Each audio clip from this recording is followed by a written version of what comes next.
I request all the guests, please come inside in the conference area. The conference is about to begin in the next 2 minutes. It will be a very interesting session. Please join in.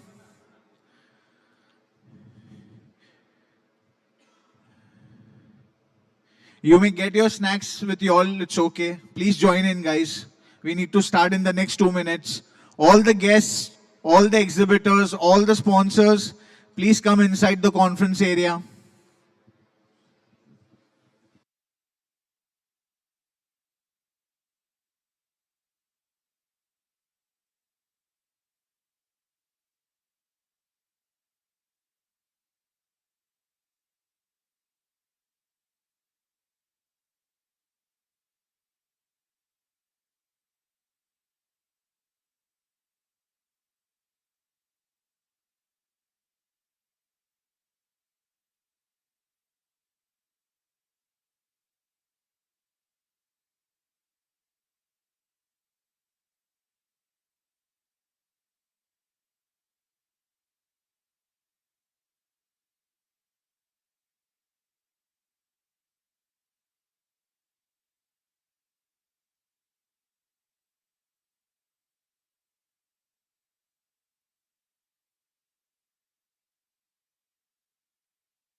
Hello. I request all the exhibitors and guests, we are starting in the next 1 minute, exactly 1 minute. Please come inside the conference area.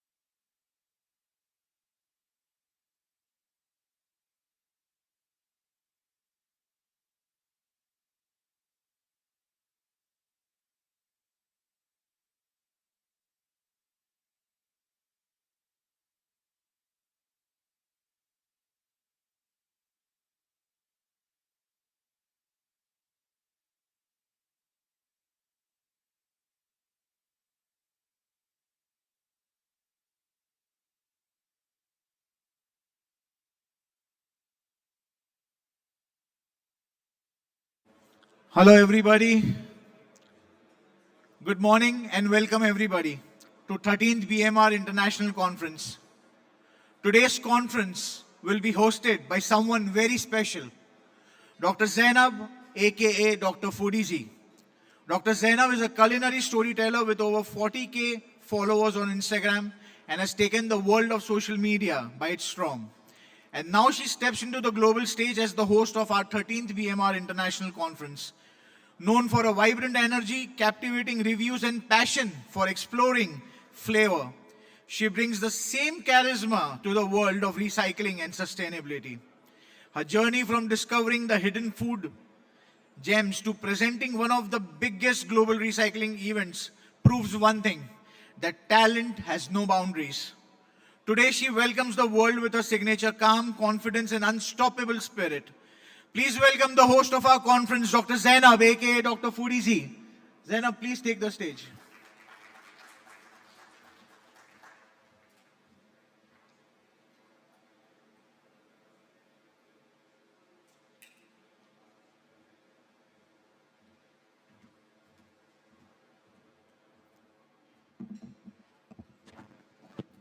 Assalamu alaikum wa rahmatullahi wa barakatuh. Namaste. Good morning, ladies and gentlemen, distinguished guests, esteemed speakers, and respected members of the global recycling fraternity. It gives me immense pride and honor to welcome you all to the 13th Bureau of Middle East Recycling International Conference. Can I have a huge round of applause, please? A gathering that unites minds, industries, and nations under one shared purpose: to build a cleaner, greener, and a more circular future for our world. Before we begin, let's start this prestigious day with the words of the Almighty. I now recite a verse from the Holy Quran. أعوذ بالله من الشيطان الرجيم بسم الله الرحمن الرحيم الرحمن علم القرآن خلق الإنسان علمه البيان الشمس والقمر بحسبان والنجم والشجر يسجدان والسماء رفعها ووضع الميزان ألا تطغوا في الميزان وأقيموا الوزن بالقسط ولا تكسروا الميزان والأرض وضعها للأنام فيها فاكهة ونخل ذات الأكمام والحب ذو العصف والريحان فبأي آلاء ربكما تكذبان صدق الله العظيم. May this verse remind us that every act of recycling, every step towards sustainability is indeed an act of goodness that benefits generations to come. Ladies and gentlemen, I now request you all to please rise for the national anthem of United Arab Emirates.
be seated. Before we begin our day, I would like you all to watch the screen to let us know what BMR is.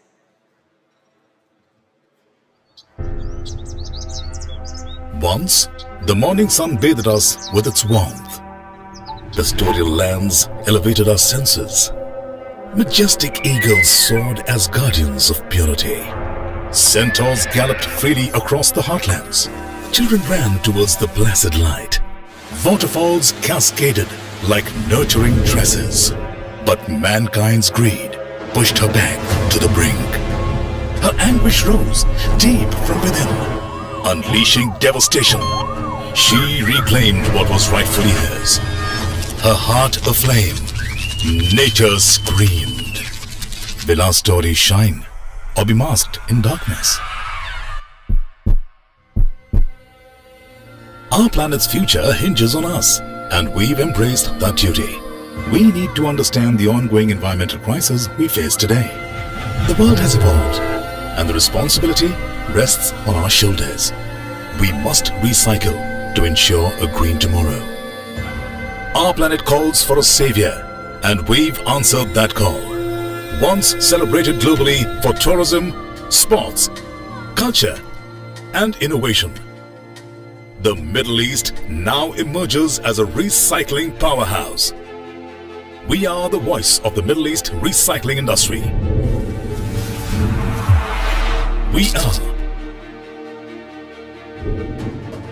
BMR. Established in 2008, the Bureau of Middle East Recycling is a non-religious, non-political organization dedicated to environmental sustainability and recycling awareness in the region. The Middle East, a major global recycling materials exporter due to its strategic location, required unity. We've brought together all recycling stakeholders, becoming their collective voice, knowing that collaboration and teamwork can drive change. Our mission is to put the Middle East on the global recycling map. We collaborate with international governments and recycling associations, signing MOUs to share knowledge and boost global recycling efforts. Our vision extends beyond the present. We invest in the future, nurturing and empowering young leaders. BMR believes in teaching the next generation that the sky will remain blue, not grey, as they see it now. We are you, and you are us. Together, we'll lead the recycling revolution and reclaim our planet's true potential.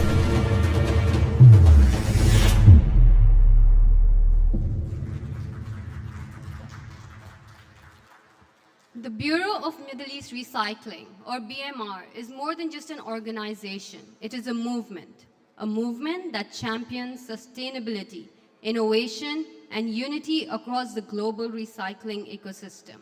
From humble beginnings, BMR has become a voice of strength, representing recyclers, traders, processors, and industry leaders from across the world. Through its conferences, partnerships, and advocacy, BMR continues to redefine the role of the Middle East as a powerhouse of the circular economy transformation. Today, we come together not just as recyclers, but as visionaries to shape the future of our planet. It is now time to hear from a leader whose vision has united the recycling industry across borders, a trailblazer in the global recycling revolution, a visionary leader whose impact resonates far beyond boardrooms and scrappy yards, serving as the president of Bureau of Middle East Recycling, managing director of Jupiter Metals, and a proud ambassador of Global Recycling Foundation. He stands at the forefront of sustainable transformation across the region. Widely recognized as one of the most followed recyclers on social media, he has become the digital voice of recycling industries, empowering millions with insights, inspiration, and call to action. Please join me in welcoming Mr. Mir Mujtaba, the President of Bureau of Middle East Recycling, for the presidential address.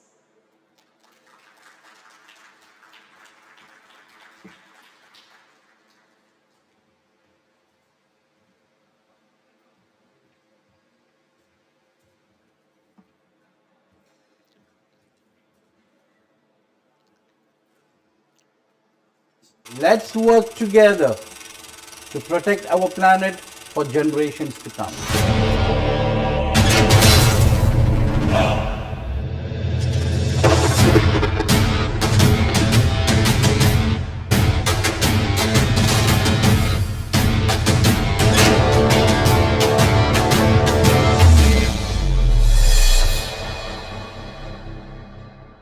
So Pride, Assalamu Alaikum, good morning, Namaskar, Niha, and everybody. I have really no words to express how proud I am to welcome our dignitaries, be it in the first row till the last row. And it really gives me a great pleasure to stand in front of you. And it has been so wonderful that Zainab has been the host. And, when the national anthem in this country was really played, there were goosebumps with me because it's a country such beautifully. We were sitting over there and watching that multicultural people really reciting the national anthem of UAE. I really would like to thank the leaders first after having welcoming you on the hall for this 13th International Conference, especially on His Highness the President Sheikh Mohammed bin Zayed, and a very, very visionary leader whom we as non-citizens but residents of this country salute day and night, His Highness Sheikh Mohammed bin Rashid Al Maktoum, and all the visionary leaders of this nation. Their leadership has transformed the UAE into the safest, the cleanest, and the most future-ready countries in the world. Ladies and gentlemen, let's give a big round of applause for the leaders of this country who has made us do what we are really having it over here today. Friends, we are not gathered here for a routine industry event. Trust me, no, we are not sitting and we are going to talk, but we are gathered here at the turning point of a region and for the entire world. Because Middle East is no longer just part of recycling industry. The Middle East is becoming the author of next chapter. This is what we at BMR and we as members are believing, that Middle East will be the next chapter for our recycling industry. Today, delegates from over 40 countries are with us. Association heads, policymakers, recyclers, smelters, a global family actually united with a mission to build a future career.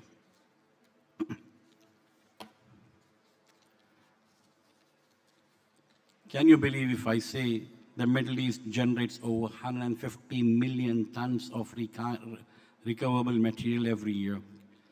It's really shocking for everybody, but yes, that's the quantity which is there. And it's the recyclable material which is really available in these countries is more than $15 billion. But when we really took up, the recycling ratio was less than 20%, but our promoting recycling to every corner is now exceeding almost 35%, and by 2030, I expect it to be around 45 to 50%. We have the veterans over here who are going to promote with us, and also we would like to thank EGA for coming in. EGA, the way we are seeing, will be the biggest recycler in the world, hopefully in the near future, and we thank EGA for their presence over here. So more than 400 billion is being invested in sustainability in Middle East. This is not something very small, and this includes for the circular economy projects and climate action across GCC.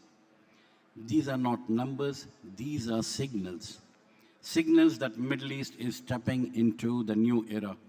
An era where prosperity will not come from what we extract, but what we recover. Please remember, this line is very, very good and clear from my side.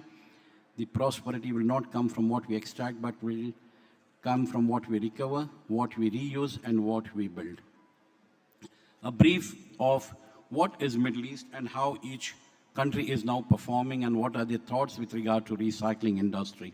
Let me start with UAE, where I have been living for the last 36 years, and it's nothing than a first home for me. What UAE talks with regard to sustainability, circular economy, and with regard to recycling, what we are going to stand and talk. $163 billion is committed for renewable energy and circular economy infrastructure. Can you believe this figure is so big? $30 billion in Altera Climate Fund. Which country can do this?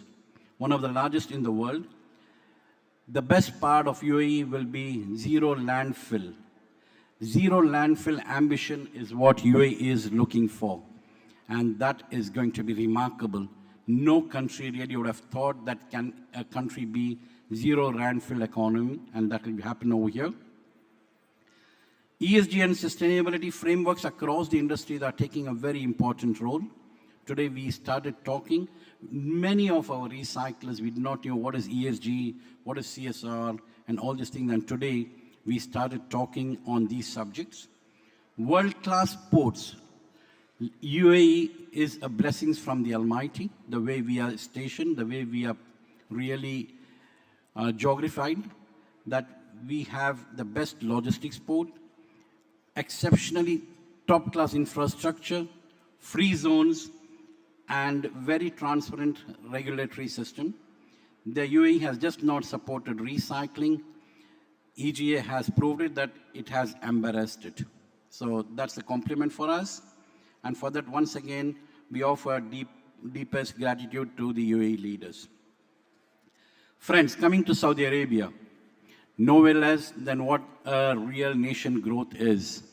Saudi is undergoing one of the world's most ambitious sustainability transformations under Vision 2030. $187 billion committed to green energy. So people who are really looking for green energy systems and all, you can just calculate what UAE is projected, what Saudi is projecting, and then in waste management, circular economy projects. National recycling strategy aiming to divert 100 million tons to waste annually. This is going to really divert it. They are converting 100 million tons into energy in the coming years.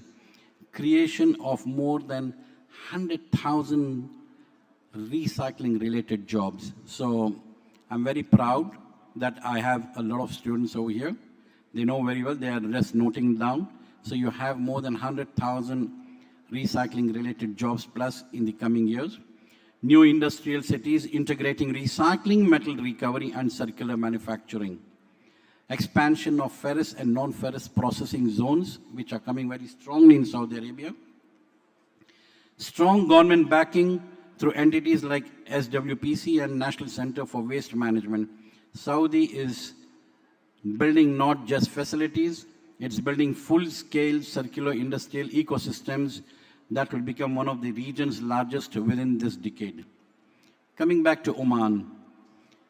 Rising as a clean industry powerhouse, Oman is steadily positioning itself as a sustainable industrial hub.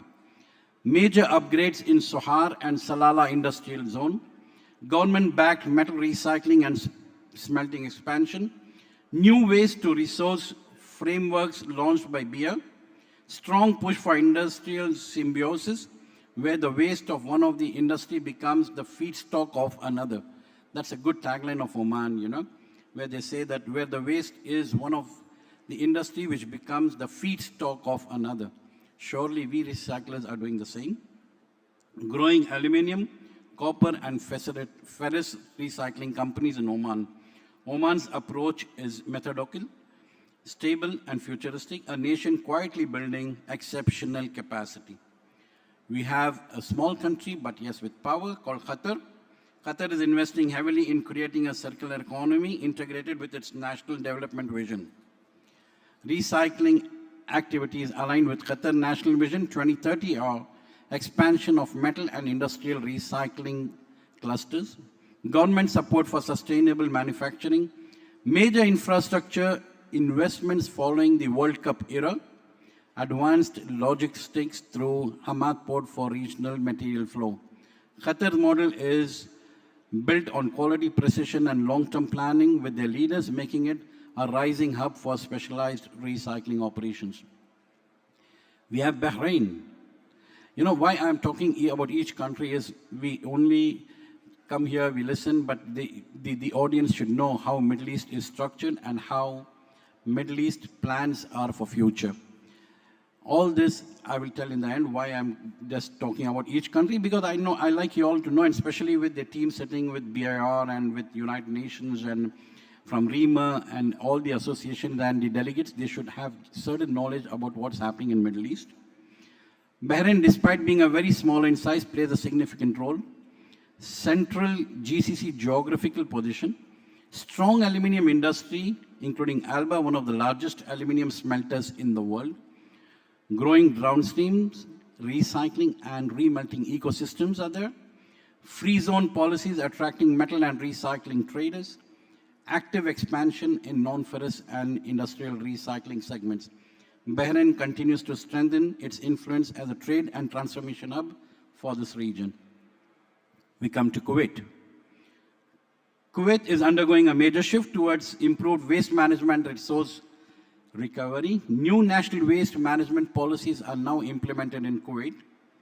Planned investment into metal, recycling and sorting facilities. The government is supporting policy reforms for industrial waste reduction, increasing interest from private investors into recycling zones. They plan to make recycling zones.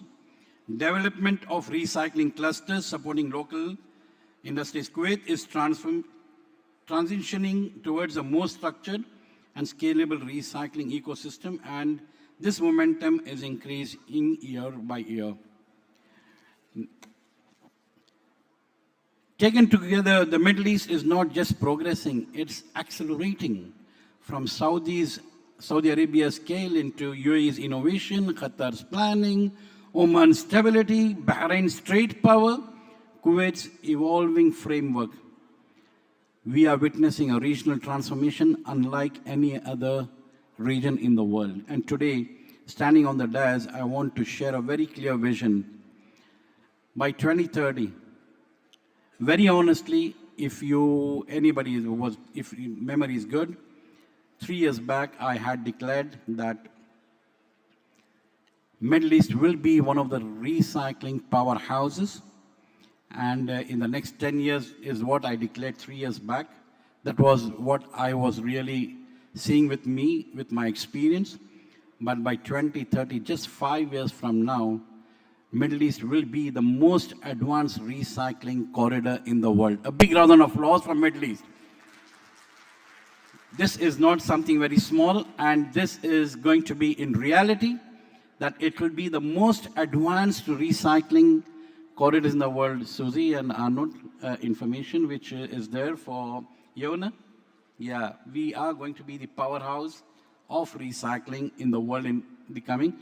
Not by accident or by chance. Trust me, this is not going to happen by accident or by chance, but because this region has chosen sustainability. Please remember, this region has chosen sustainability, chosen responsibility, and chosen to lead. We are going to lead what we are going to speak today. Let me address something very important. Something every recycler, trader, and smelter in this room must understand. The world is entering into a new regulatory era to discuss. Let me discuss a few. Everything is not green for us, but yes, there are challenges, there are problems, there are hurdles, but we will come out of it. The European Union, very stricter export controls. EU has very stricter export controls, higher compliance requirements, clear emphasis on domestic recycling. You remember, they are really concentrating on domestic recycling too. Digital traceability and ESG reporting obligations. The minute I entered, I thought it's very easy to go into EG and then have some business. With my small example, when I say, who are you and what is your ESG system and all these things, I said, what is happening? What are they asking me? Not now, but few years ago. So we are going to be bound with the ESG systems. And EU is not restricting the industry, it's demanding responsibility. I'll take it as a very positive way. Yes, if we all think that it's a negative that EU is really demanding, no, it's asking us to be responsible of what we are going to do with recyclable material. Like the way China is very clear. If I come to China, only high quality, clean, recycled material is what they're accepting. Earlier, we remember very well, anything of waste metal can really be exported to China, but no more. Only high quality, clean recycling material with full compliance and documentation is accepted. This is very important for China. There are no shortcuts. Please remember, no shortcuts, no low grades, no misdeclarations. Otherwise, you'll have your containers back in your loading port, which most of them experiences. Coming back to India, a market with a very high potential. Who can remove today?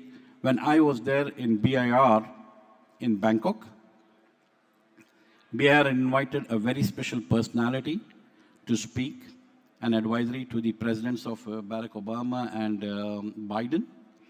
And he declares that he is seeing India to be the most powerful country in the next 10 years. So Indians, it's proud for you all, and I'm also an Indian, it's a proud moment for me too. So that will be the powerhouse. But in India also, if you want to export, it's not that easy. We have a certain norms we have to follow. First of all, BIS norms, but again, 3 days back we got the news, there's a little bit of amendments which are going to happen in BIS norms. MRI is working very strongly with that, but port inspections, compulsory port inspections, we have EPR implementations, we have circular manufacturing policies over there, and scrap to resource framework is very strong in India. And India is moving towards high grade, high compliance material there too. That means the responsibility is lying on us of how we process the material before exporting, be it to China or be it to India. India will also come up with strict compliance regulatories. What does this mean is what I'm saying. It means the future belongs to recyclers. The processes basically, it's not the traders or anybody, it's the recyclers, the processors who operate ethically, transparently, and sustainably. Quality is no longer a competitive advantage. This is what I believe in.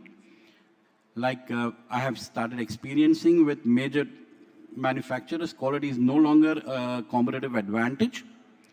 It's an entry ticket. You have a quality, that means you have an entry ticket for your business. As a president, I really feel a deep responsibility, not just to lead, but to elevate every person in this room. Trust me, whatever I'm speaking is not something which I'm talking with the Googles and Chat GPTs and all. It is what I have experienced, what I'm going through is what I'm really writing it down. Ladies and gentlemen, here I would like to mention, BMR is not a club. Please remember, I feel BMR is not a club, and also BMR is not an association.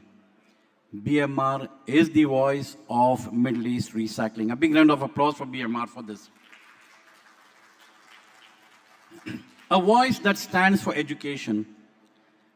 Here I'm very proud to say that if you all are towards me, towards left, you will see students from Symbiosis International University sitting in front of us who are going into expertise in their subject of sustainability and circular economy.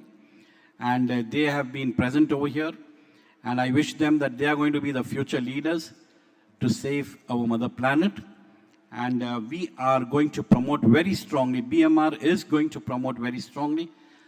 As a president, as Mir Mujtaba, my wish, I even declared last year, every school, there should be one lesson in the kindergartens or maybe in the little junior schools, what recycling means, how important recycling is. So we are going to educate that. We'll have new policy support. International collaborations is something which we are already doing it. Yesterday, we were very proud to sign few more MOUs. And today, again, one association has come forward and we'll be signing with them too. Youth empowerment. BMR is now believing in youth empowerment. That means next generations have to come in the system. And we believe the new ideas which they are going to bring in, I think the older generation has to leave back and give a chance for the newer generation to come.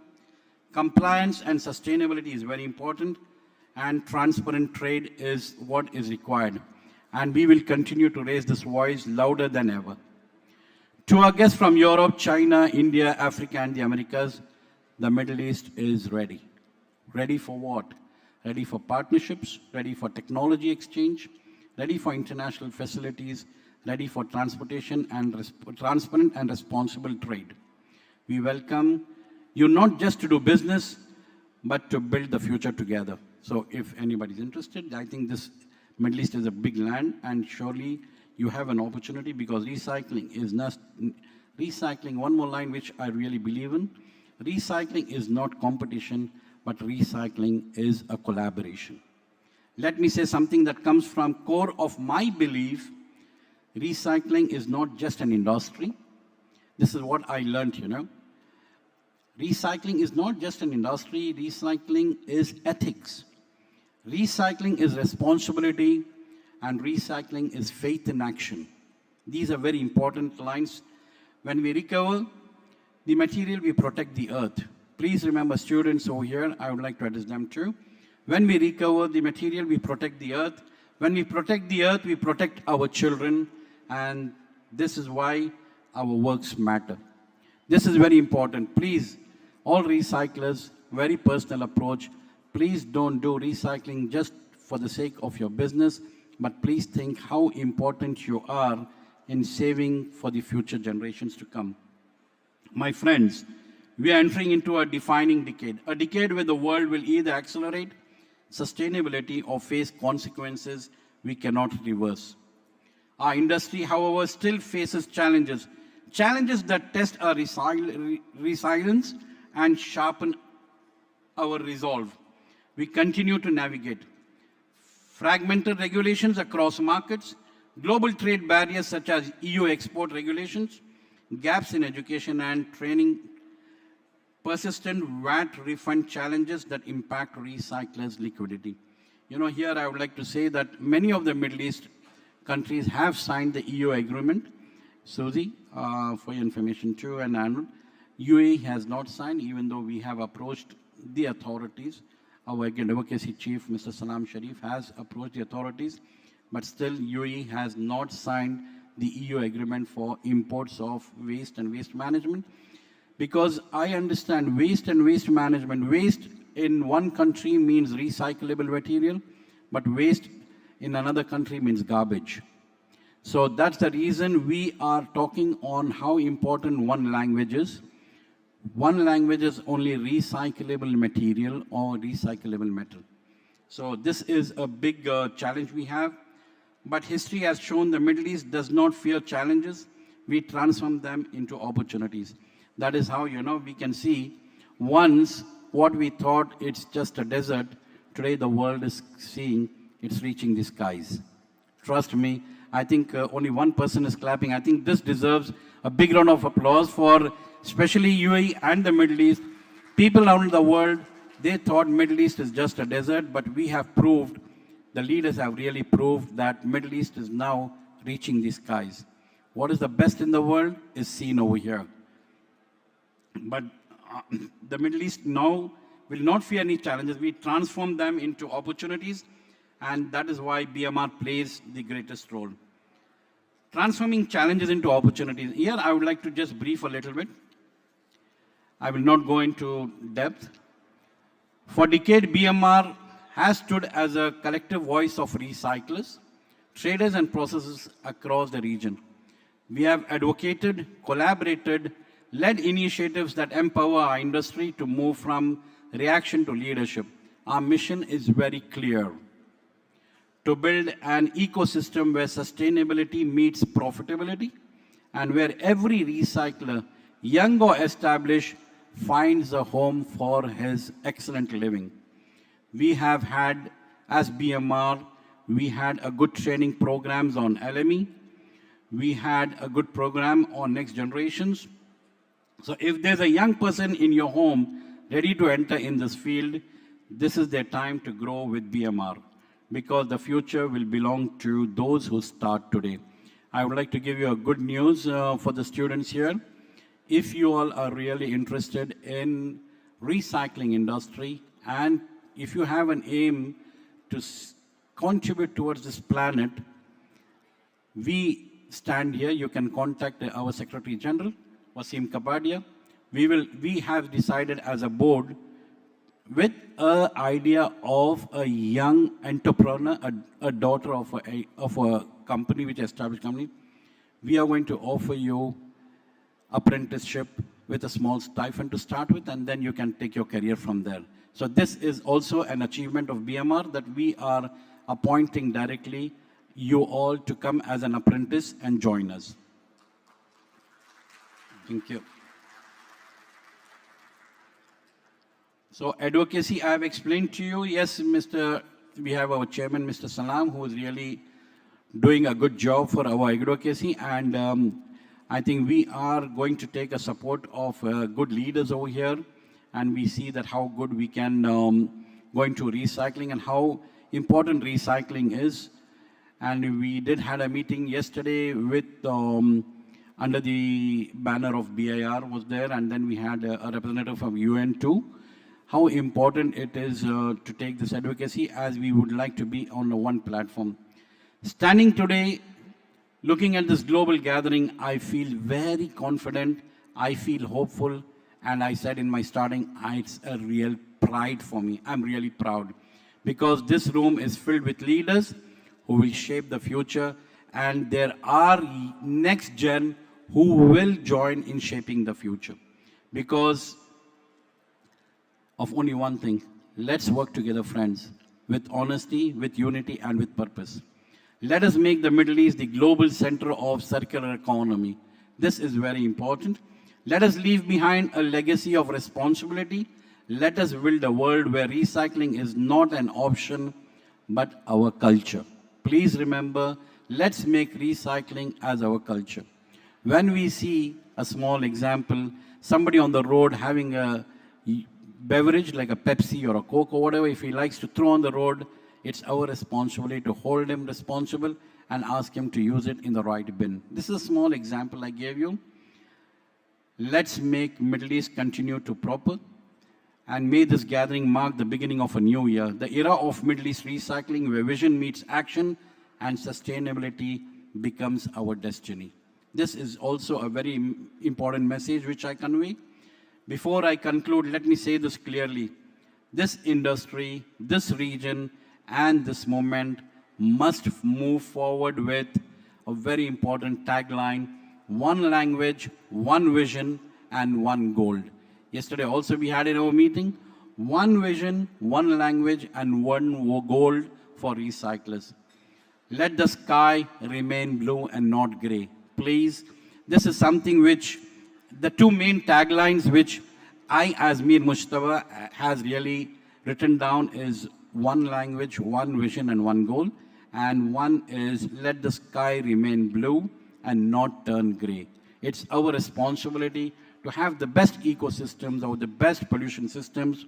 Let's not pollute the Mother Earth, which has given us an opportunity to live and go happily. Let's keep the sky blue, because I don't want the generations to ask, Papa or Mama, what is the color of the sky? And then the teacher says, it's blue. No, it's gray. And they with the confusion. Let's keep it blue.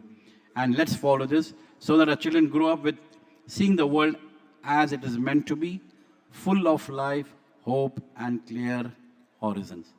Thank you, and welcome to 13th Bmr International Conference.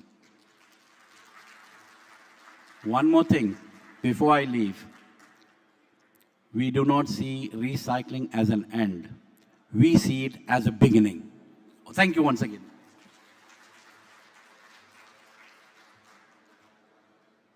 And she's doing a good job, I am sure. She's going to take over now. Thank you once again. Thank you, Mr. President, for your inspiring words. Ladies and gentlemen, we begin with the first keynote speaker. But before that, I would like to call on stage Please welcome Mr. Ibrahim Aboura, the head of Ambassadors Committee and board member of BMR, to please come up on the stage and call the guest.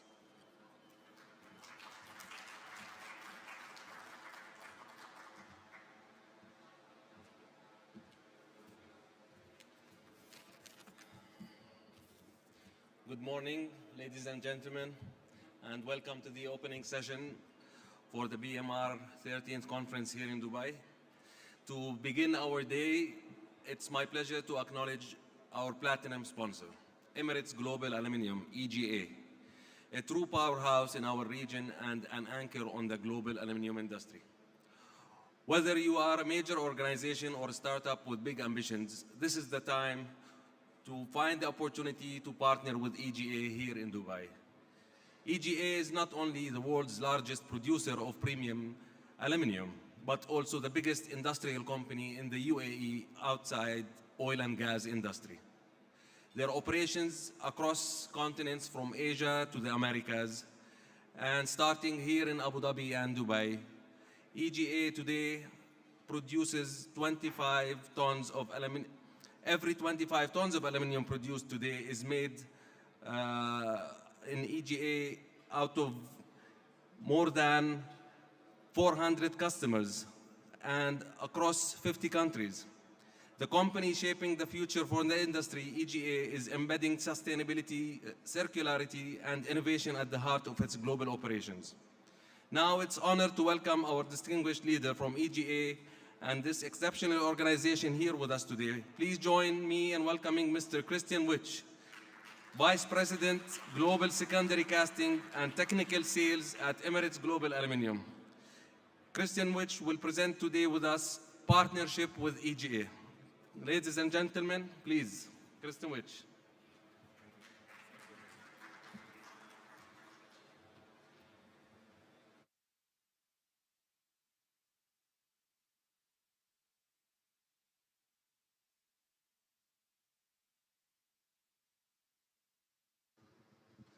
Very good morning. Thank you for setting the scene, actually for my presentation already. Thank you so much, Mir, for inviting Emirates Global Aluminium, and I'm honored to present our company in this setting. Also, thank you very much to the BMR for the wide open arms towards EGA to become a part of it, for working on many, many partnerships into the future. And I think before I start talking about our recycling ambitions, since there are some people which might not know EGA, we will play also a short video, learning from the best practice from BMR. Videos say more than thousands of words.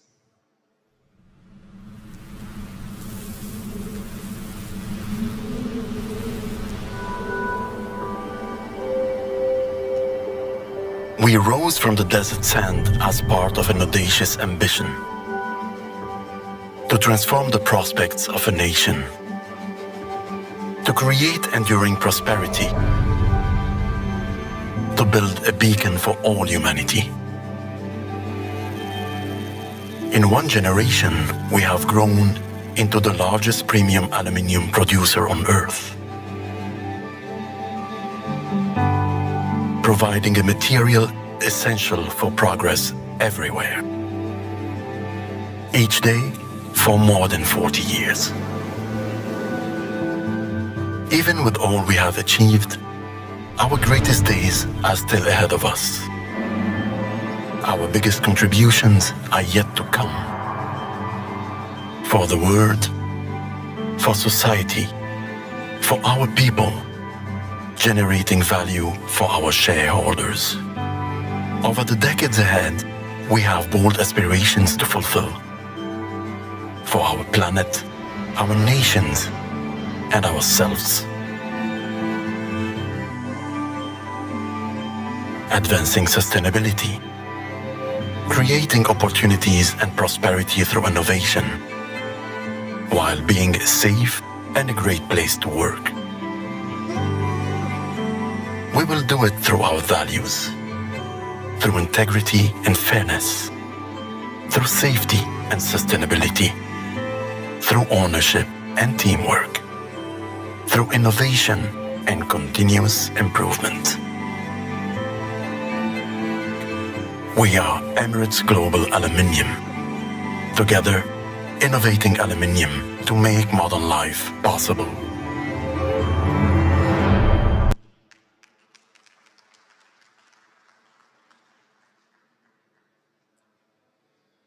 I must say, I really actually love the tagline, innovating with aluminium to make modern life possible.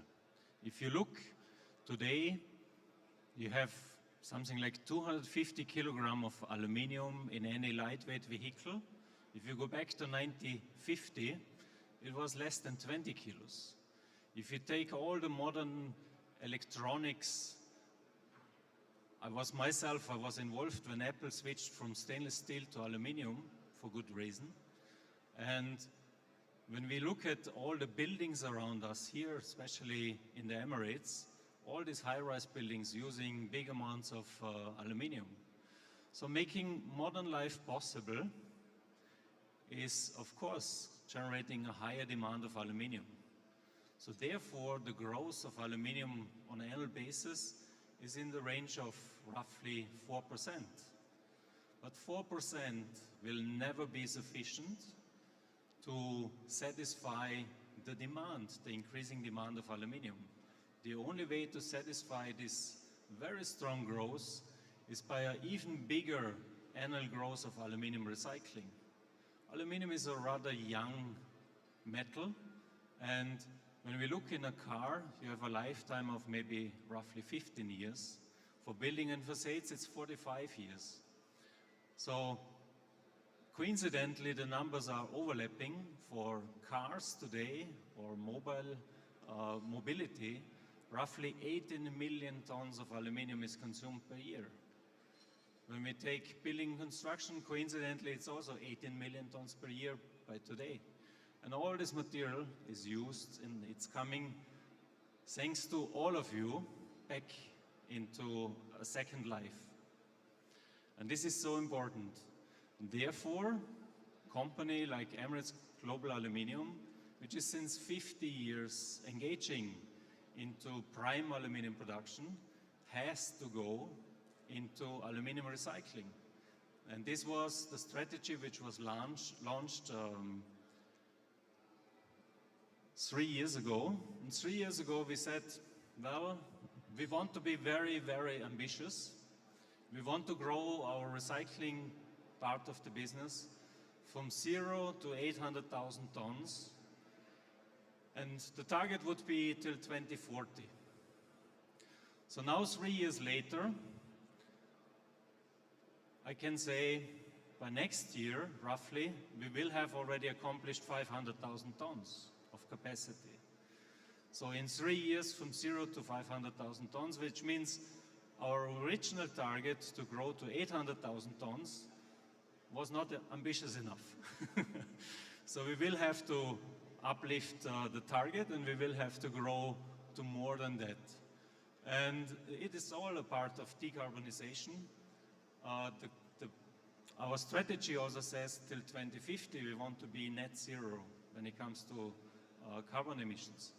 So this also means permanent innovations, permanently improving our processes. It also means decarbonization of our energy supply situation. So we are originally based on gas power plants, but we are going to switch our energy resources to more and more renewable energies, solar, but also we will utilize nuclear power from the local nuclear power plant. When you look behind me here, you see also this quite enormous billet. It's actually 7,000 series alloys. It's the highest quality product available in the market. It's used for aviation applications, and it comes from our German plant, our German acquisition, where we are very proud about. And also there, we have very big growth ambitions, which I think very soon you will read in the newspapers. Innovation, very important part. Digitalization, never stop. I loved Mir's statement about taking on challenges. We can never stop. We always have to improve. We always have to adjust. We have to become better and better in everything what we are doing, more efficient. When it comes to our ambitions, as I mentioned, we go towards net zero. We introduce an important series of, let's say, more environmental friendly products. Celestial is aluminium produced purely by solar power. Then we have Minimal, we have Revival. Revival is aluminium produced with recycling content. It will be mainly a blend between primary and recycling content. Minimal is our product line for nuclear produced aluminium.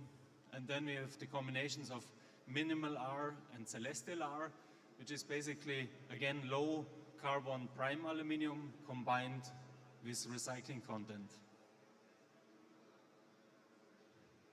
Of course, what is also very important to us, we are ASI, and ASI stands for Aluminium Stewardship Initiative certified.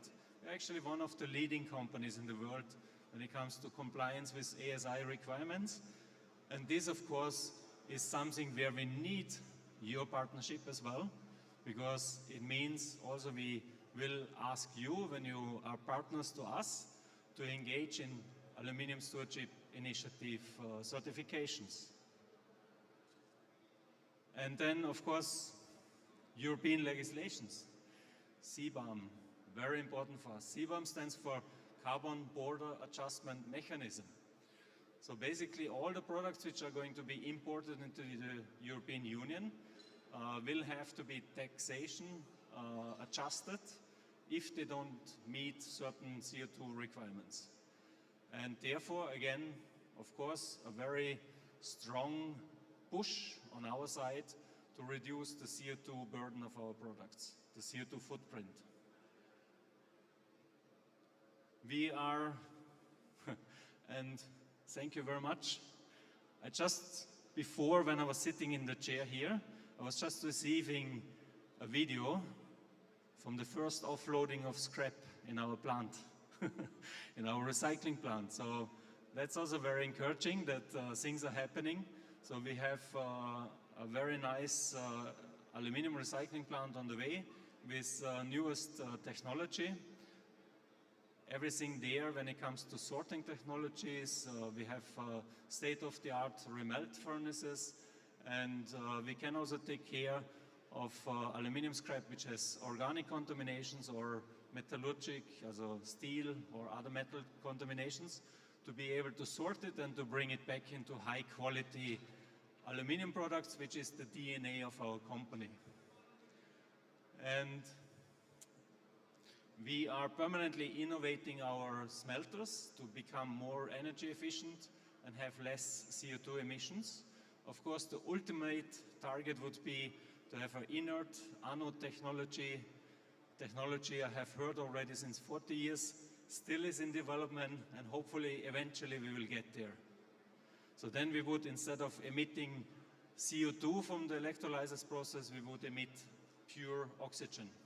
That would be something amazing to have. So lots of things are happening. This is, our name expresses Emirates Global Aluminium. When you see the map here, yes, we are growing into more and more into a global company. I don't know if you have been following also the press releases. There are some ideas of building a smelter in the United States. I remember 2008, 2009, when the big bubble burst in the United States. This was more or less when quite majority of the US smelters were shut down. So now we as Emirates Global Aluminium want to go to the US. Why is this? So it has to be in combination, of course, with renewable energy supply, with long-term power supply agreements, and of course, again, with the most modern and most efficient technology available in the market to be able to make this happen. But you will see also more and more dots popping up on this map, which goes into recycling, aluminum recycling, because we want to go to the places where the aluminum scrap is available, and we want to close the loops into local recycling loops in the different countries. We are, of course, needing partners. So, and I think here in this room, we have lots of partners with us. And again, thank you very much, Mir, for setting the scene. Of course, ethical, responsible sourcing is a very important element of the way we are going to do business. So we are searching for partners who are willing to walk this way together with us and taking care of our employees, taking care of the environment, doing the business in the most responsible way possible. So we have, of course, in our procurement guidelines, we are taking care of all these sustainable sourcing elements. We are sourcing, of course, significant quantities of materials. We have also my colleagues here from the procurement team who will definitely interact with you on these topics. And very important, on our internet you can find the responsible sourcing standards. So whenever you want to become a partner to Emirates Global Aluminium, this would be the requirements we ask you to take care about. As you can see also, we are certified, we are collecting data, we have to do everything very transparent, we have to have information from where the scrap is coming so that we can provide the required information to our customers. We are even going for third-party certifications with regards to our environmental certifications. So all of this is a part of the way we do business, and we do it, of course, again, to meet all the requirements of our customers all around the world. And Emirates Global Aluminium, again, supplies significant volumes to Europe, to the United States, but also to Asia. This is the place you can see here in the Altavila plant, where the recycling plant is built, newest sorting technology installed. Then the product range which we are going to produce, just for your reference, for your information, very much initially we will focus on 6000 series billets, but also the T-bars which have foundry products. Therefore, we will source matching scrap types. And the timeline, as I said, just today we received the first video of offloading of scrap in our plant. Unfortunately, I don't have the video in the presentation, otherwise I would have played it. You can see the dimensions of the plant. It's an enormous recycling plant. We have 1,200 people involved right now in realizing this plant. 1,200 people. They have been working more than 3.2 million hours by today to realize this plant with 0 accidents. And this, I think, deserves a hand of applause.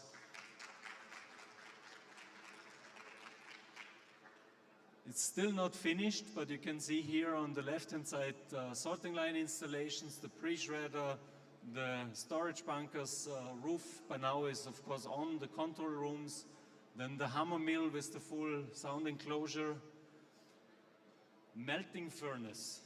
The content of this melting furnace is 190 tons. We have one melting furnace now. The foundation for the second melting furnace is already in place. So we can very soon, when we see that we get sufficient scrap, we can add the second melting furnace. We have currently 2 holding furnaces. So these are the holding furnaces on the bottom during installation phase. And we will have the space for 3 holding furnaces to feed into 1 casting pit. The launder system in installation, so all of it quite sizable. You see the size of the homogenization furnaces and cooling furnaces, billet saw, T-bar saw, and then the handling area. So it's a big plant. A big plant, of course, has a big demand of aluminium scrap. So roughly in phase 1 of this project, we consume 100,000 tons a year of scrap input. So with phase 2, we would be then on 200,000 tons. Phase 1 is 100, sorry, and phase 2 is 200,000 tons. So something to come, something to do, and something to work together on it. Again, thank you very much to BMR for reaching out to us. You requested us to become a partner. Partnership is extremely important to us because for us, a part of the Aluminum Stewardship Initiative is also we have to promote, and we do it with the absolute bottom of our hearts. We have to promote aluminum recycling, and all our team is involved in this, and we are very interested to collaborate further with BMR. Let the journey begin together.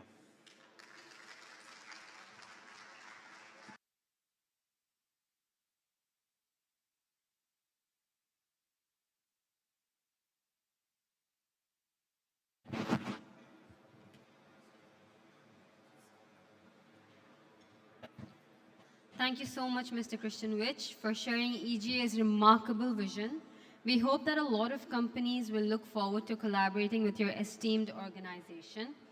I now invite the events director of BMR, Mr. Ahmed Aboud, who worked really hard for this event to felicitate Mr. Christian Witch with a token of appreciation.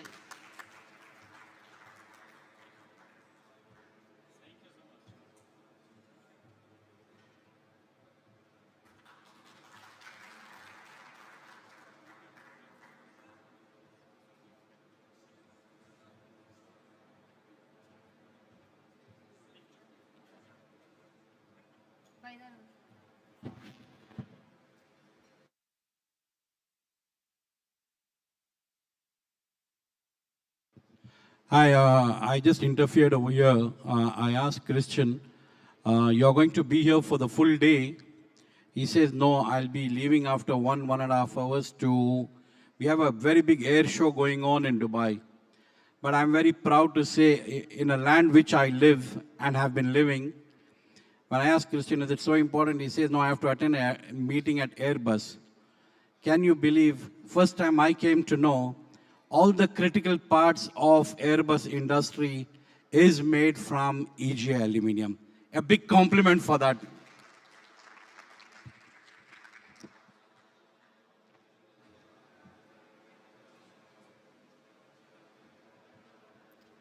Thank you so much.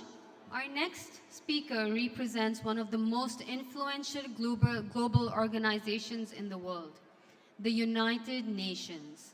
I would like to welcome Mr. Anshul Gupta, the Vice President of BMR, to please come up on the stage and call the guest.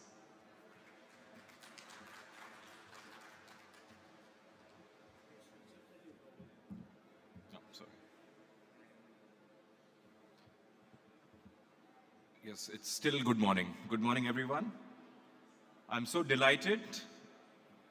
Please join me in welcoming Ms. Joanna Kotutu, Program Coordinator, Illegal Trade, UNODC, who will deliver a powerful presentation on waste trafficking and its impact on vision of circular economy, with a special focus on Middle East.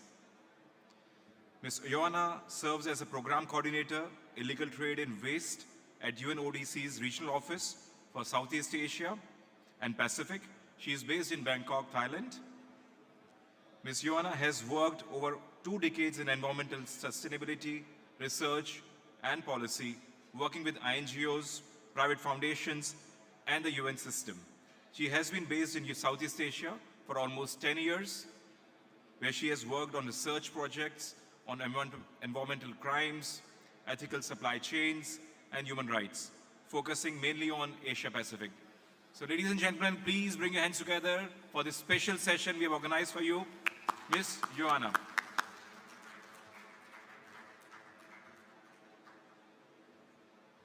Post a session, we'll also have a small question and answers round, so I hope you'll be enjoying that.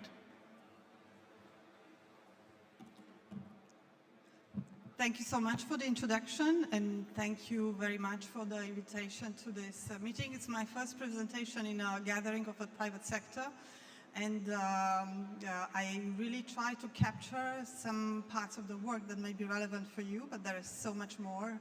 So please consider that just a start of a conversation. I think the name of the presentation was introduced. And during my presentation, I'm going to talk a little bit about my organization terminology, because we heard a lot what is waste, what is scrap, what is recyclable materials.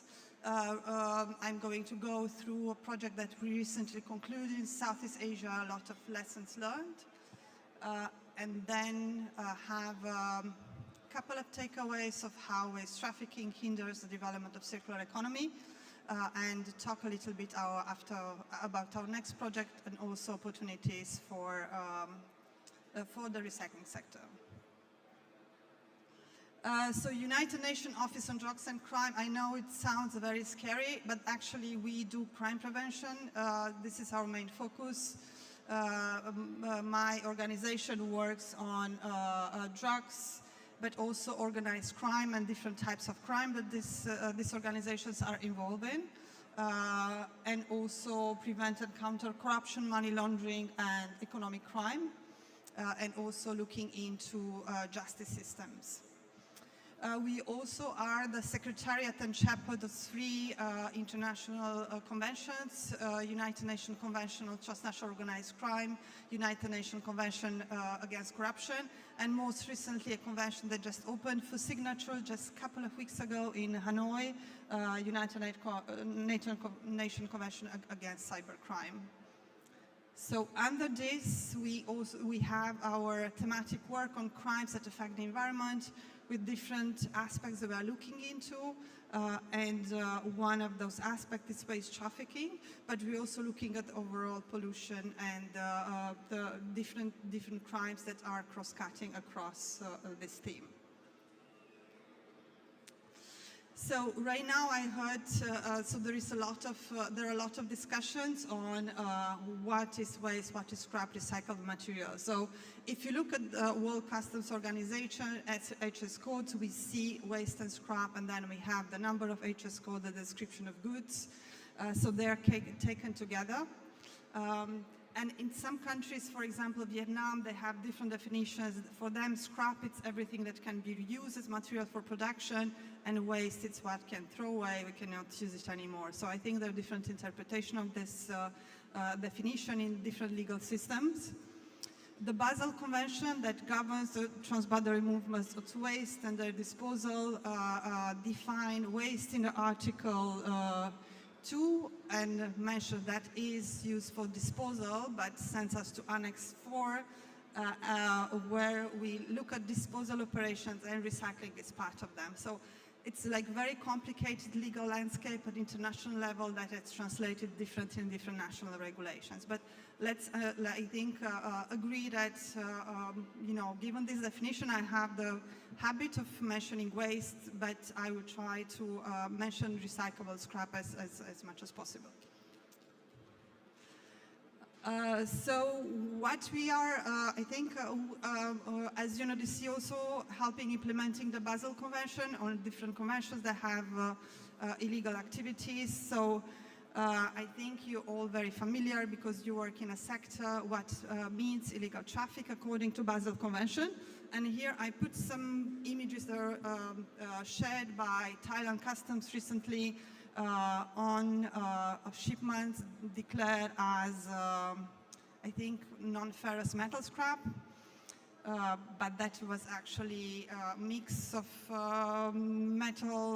ferrous metal, non-ferrous metal, e-waste cables. And on the surface, you could see some pieces of PCBs and different things, but when they opened the bag at the bottom, I think that all the things that you see there. So, and then on the right, we have the definition of the Basel Convention. What does it mean? Without notification, so Thailand was never notified. Thailand has a ban in place for many types of e-waste. Also, there's no consent required, and also this was misrepresented in a custom declaration, and what was in a custom declaration was actually in the bags. Just a little bit of example on how the definition translates in practice. And also waste trafficking is considered a criminal offense as per the Basel Convention is encouraging countries to qualify it as a criminal offense. And many countries do, some don't. And let's go to a nicer definition. I think that everyone is like, and there is, I think the United Nations Environmental Programme logo, it's hidden a little bit. So principle of circular economy, so there are 9 principles as defined by UNEP, and in a circular economy system, materials that never become waste. It means they go over and over and over again in the system. And imagine, I think we are talking about innovation, imagine a place where reduce by design actually, when there are different producers who are making the products, they are going to consult with recycling industry to make sure they make them in a way so they can be easily dismantled and recycled. This is just a couple of examples. So although the recycling is at one of these elements, I think so many parts of this circle where recycling sector can play a very, very crucial roles. And now that I think to clear what we are talking on different topics, I'm going to talk about the project I had the honor to manage for the past almost 4 years. The project is called Unwaste, not Unwaste as some people think. So Unwaste, it means reduce, do not waste. It was a new project for UNODC. Normally, UNODC runs capacity building activities, works with enforcement, provides equipment, so that's very, very different. We focused on Southeast Asia because Southeast Asia, as you know, was a big battleground for illegal waste shipments in the past, since the China ban. We do a lot of research in order to inform policy. We collect a lot of data. We produce reports showing trends and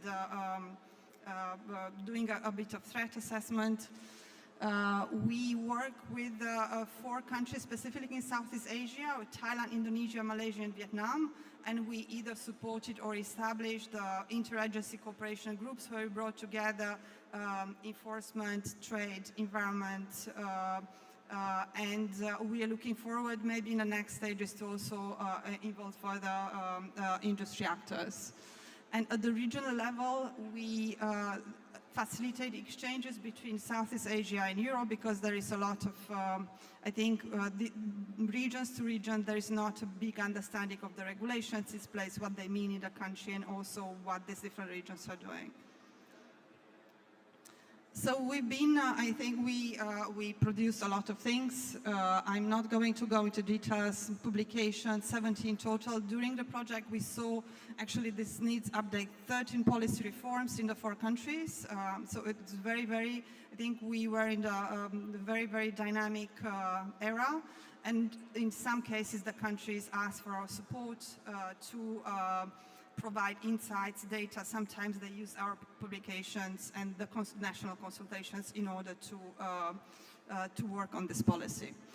Also, what we saw in some of the countries with the EU, because EU was the funder of the project, we saw alignment of policies between these countries and new European Union waste shipment regulation. And right now that the regulation is in place, it's much easier to align and to comply. So although maybe some countries are not ready yet, there is a lot of progress that has been made so far. So among the many things that we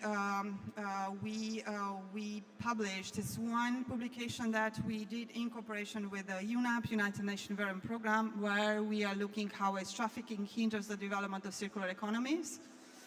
And we looking a lesson learned from Southeast Asia.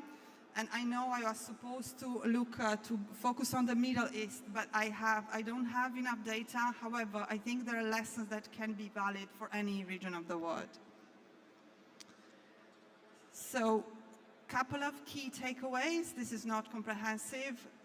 So waste trafficking causes the inflow of contaminated unrecyclable waste. So we saw earlier, Mr. Mir presented the numbers,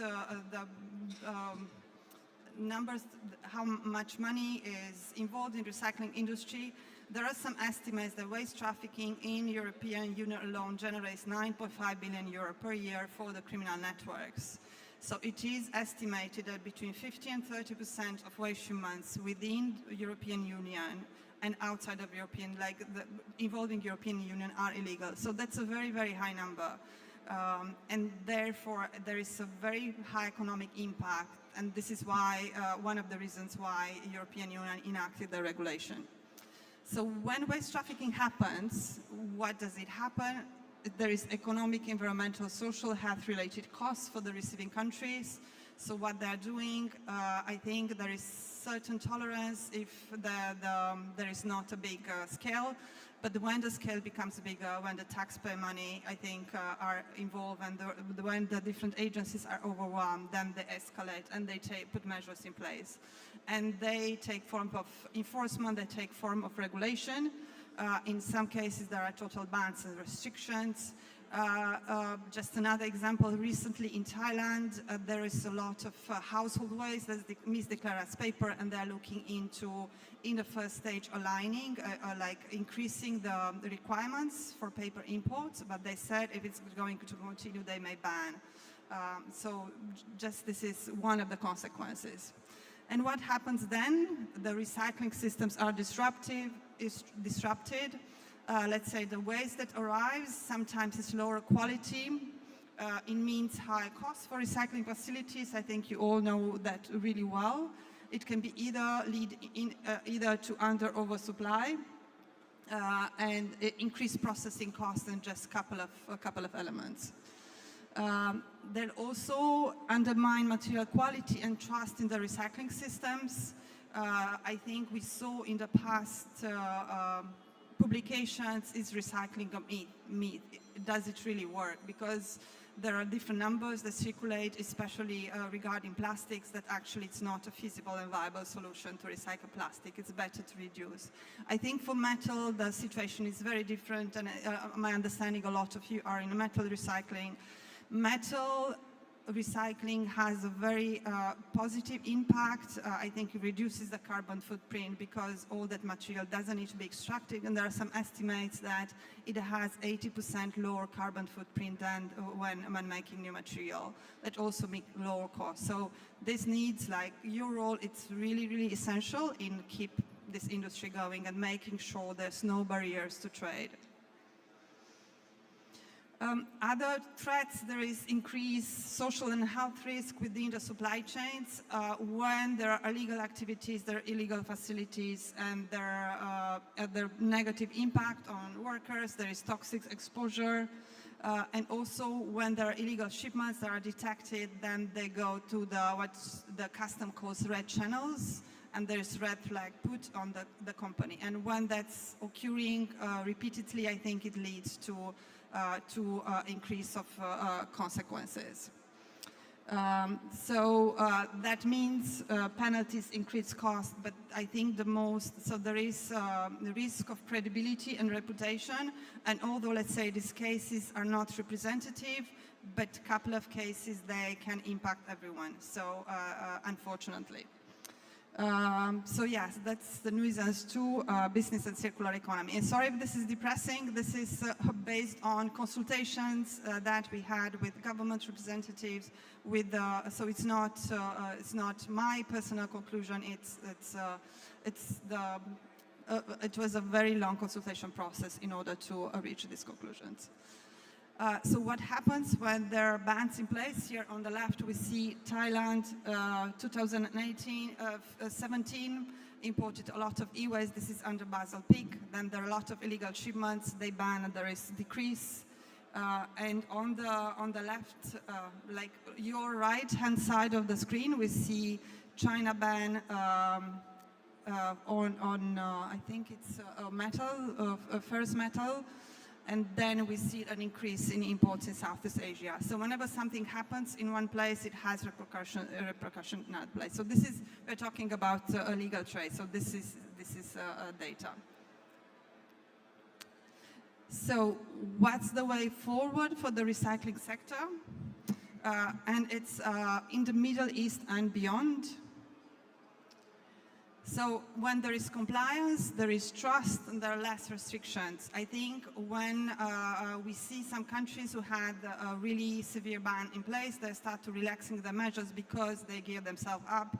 They have good systems in place to control, they reinforce policies.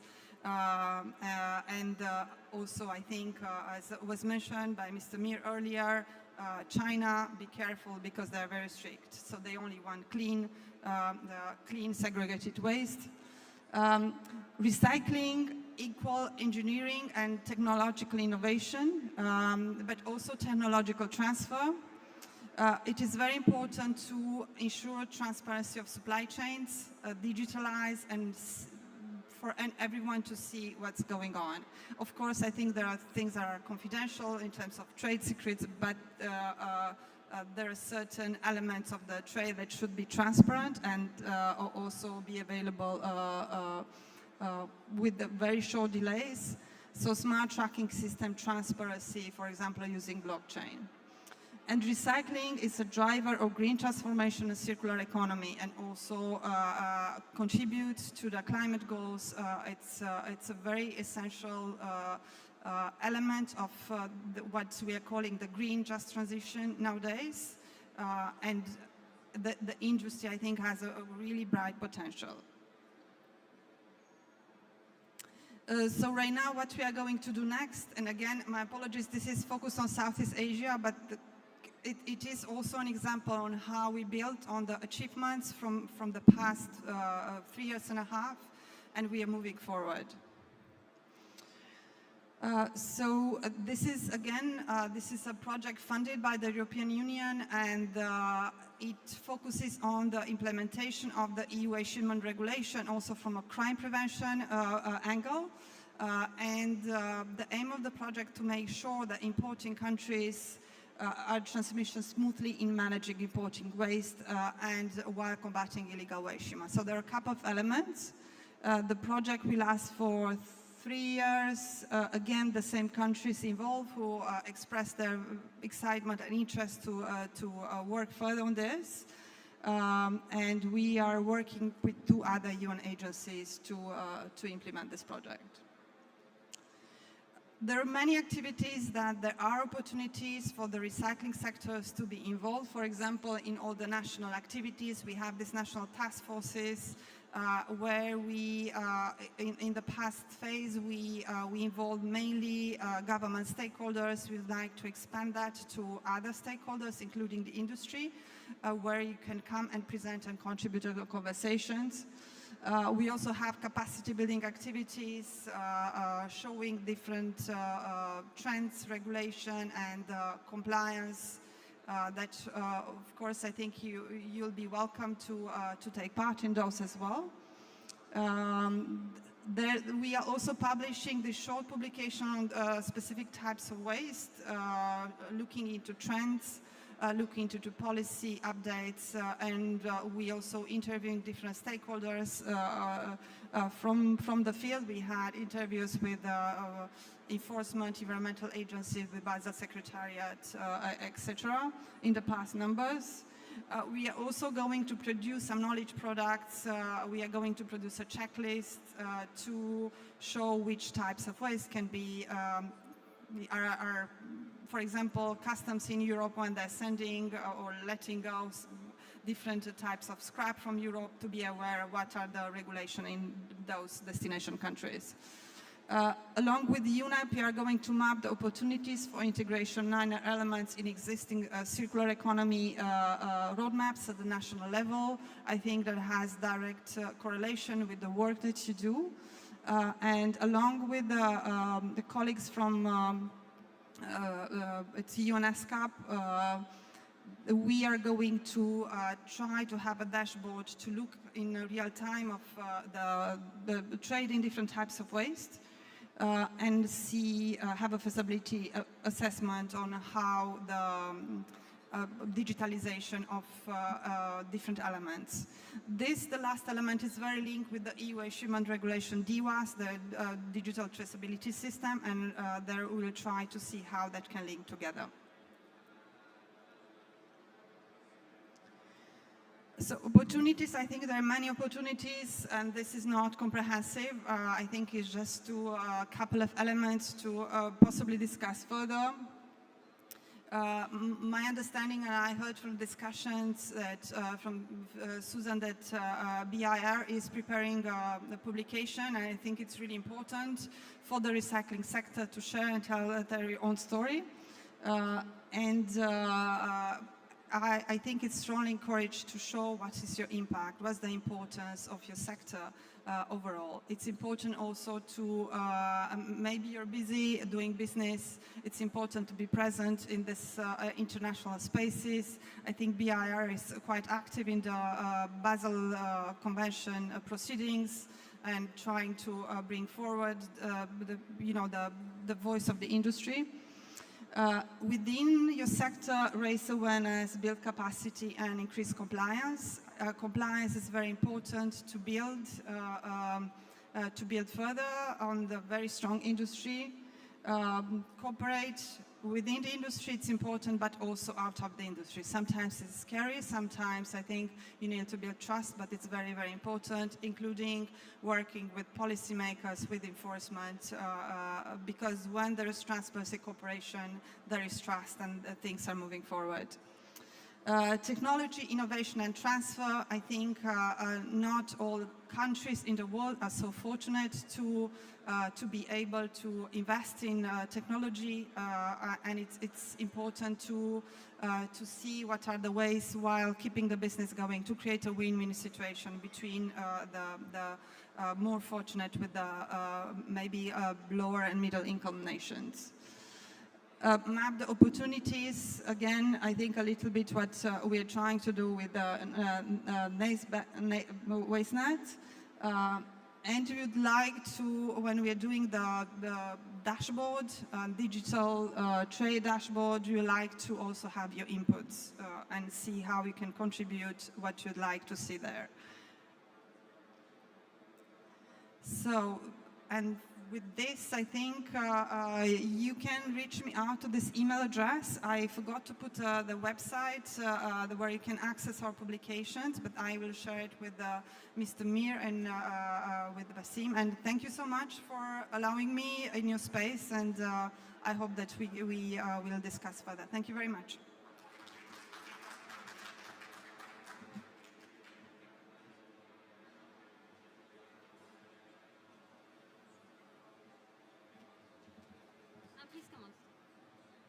Please come on stage. Thank you, Mr. Ionov, for enlightening us on an issue that impacts both our industry and our planet. Your insights remind us that sustainability is not just an environmental responsibility, it is also a moral one. I now request the ex-president of BMR, legend of global recycling industry, and our honorary chairman of BMR, Mr. Nasser Aboura, to felicitate Mr. Ionov Kototou.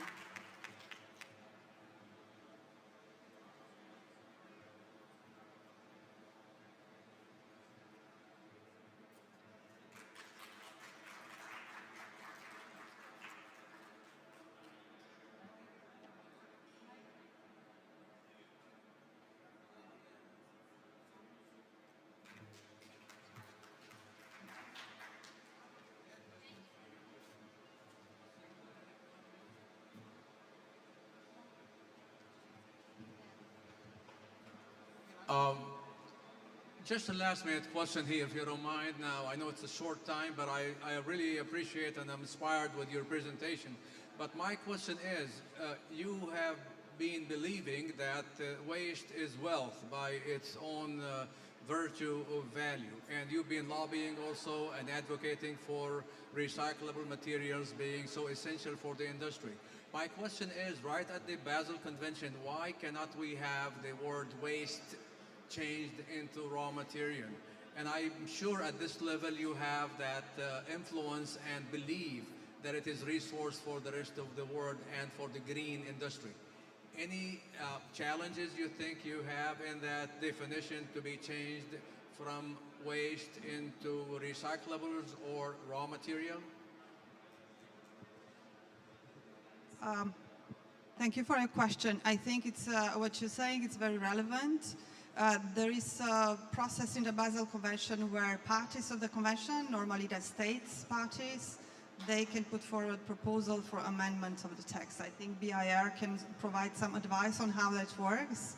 And also observers can suggest changes. It's a really good point. There is a whole process, and I'm happy to explain that further. There is also contact the Basel Convention Secretariat that can be useful, and I think they can share instructions on how that can happen. Are you optimistic by next BMR invitation this will be done? I think that may be a bit ambitious. I think processes are quite long, and it's really out of my control.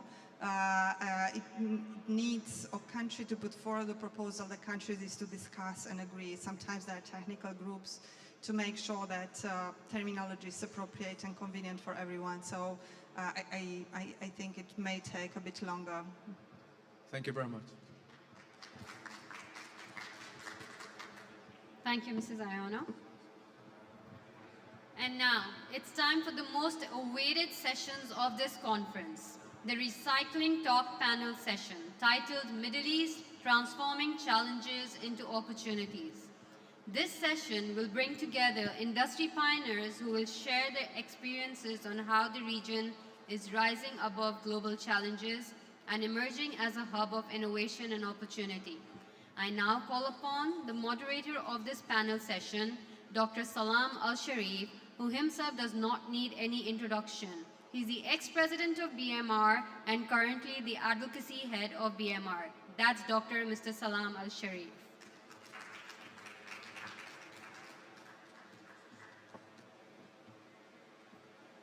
Thank you very much for a great introduction here. Ladies and gentlemen, very good afternoon to you all. Appreciate coming on the 13th BMR conference. It's my great honor and privilege as a chairman for the Advisory Council and Advocacy Committee to open this important session under the theme, Transforming Challenges into Opportunities. Our industry, perhaps more than any other, lives at a crossroads of global trade, regulations, sustainability, and technology. We operate in a landscape where uncertainties and constant weather in the form of shifting tariffs, policy tightening, logistical disruptions, or fluctuating of commodity prices are always a great challenge. Yet throughout this journey, one truth has remained clear. Challenges do not weaken us. Challenges refine us. Challenges strengthen us. As they say, and this is our slogan also at BMR, when the going gets tough, the tough gets going. And this is where BMR has played a defining role. Since its foundation in 2008, BMR has demonstrated that every obstacle can, through unity, collaboration, and strategic partnership and advocacy, be converted into pathway for progress. What once seems like regional fragmentation has become a cohesive and respected platform representing the Middle East on the global stage. Today, BMR stands not only as an association, but as a bridge between governments and industry, between the East and the West, and between today's challenges and tomorrow's opportunities. Our goal is simple, yet powerful: to ensure that our region does not react to global change, but leads within.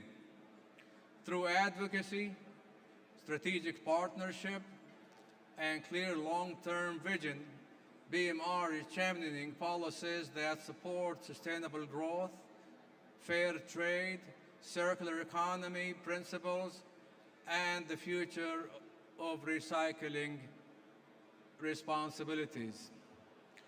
As we gather here today, I invite you to engage, question, and collaborate, because the transformation of challenges into opportunities is not an individual effort, it is a collective mission. Our mission is all to put hands together and lead the way forward. And together, we will not only navigate the changing global landscape, but also we will shape it. Without further ado, I'm pleased and honored to introduce on this panel the recycling industry leading icons. And I will start with the BIR First Lady President, Susie Barrage. Give a round of applause, please, for the World Recycling Federation for a great job that has been done over 7 coming into 8 decades. And here's, I would also call Sanjay Mehta, the MREI President, Indian Recycling Association. Mir Mujtaba, BMR President. Doug Kramer, the past chair of REMA, who is filling in for Robin Wiener. Please join us on the stage here, and let's have an interactive session. Mr. Mike, that I will leave it here for you guys. You all have enough mics around you? All set.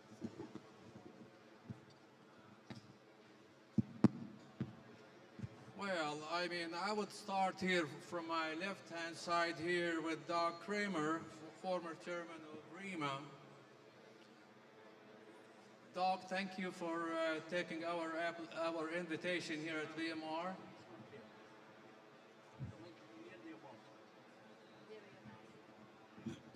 Is it? Yeah. Oh, better now? Oh, sorry about that. Yeah, Doug, thanks for filling in. Let me start from my left-hand side with Doug, and I would say that, Doug, I mean, I'm sure you must have been very proud of your president for all the sanctions that he's done worldwide, but I don't know if you're quite happy with what's happening here. So the question is, that's a prerogative comment to start with. I'm sorry, I gotta have a little tough talk because let the steam out. With the US government sanctions and tariffs and trade tensions with China, how has the global recycling trade flow been affecting the United States, domestic market, as well as the trade flow in general? Thank you, Salam. So I can't really speak to your answer your question directly as REMA, okay? I can really answer it from the perspective of my own company. What the tariffs have done initially, and the initial disruptions in trade, were really due to the fact that there was total confusion and total uncertainty in the market as to whether or not materials could be brought in or materials could be sent out, export, of the U.S. What effectively has happened is that that confusion has somewhat abated, but hasn't gone away completely, because the president has, or at least thinks he has, the ability to move and to change the tariffs at will. I think that what ultimately the tariffs have meant was that the president was using them as a negotiating tactic so that he could balance the books on trade, and he could use the tariffs as a big stick. and imposing heavy tariffs and then bringing a country to the negotiating table and then decreasing the tariffs accordingly. So I think that was essentially what happened with the tariffs. As far as the disruptions in trade are concerned, you know, if you had asked me in April, I would have told you this is going to be a really bad year. But today, not looking so bad. We are able to freely import and export material, particularly out of this region for sure, and no real consequences to that. We're not seeing an impact on tariffs. They're largely not associated with scrap, and we are not really seeing an effect of the tariffs.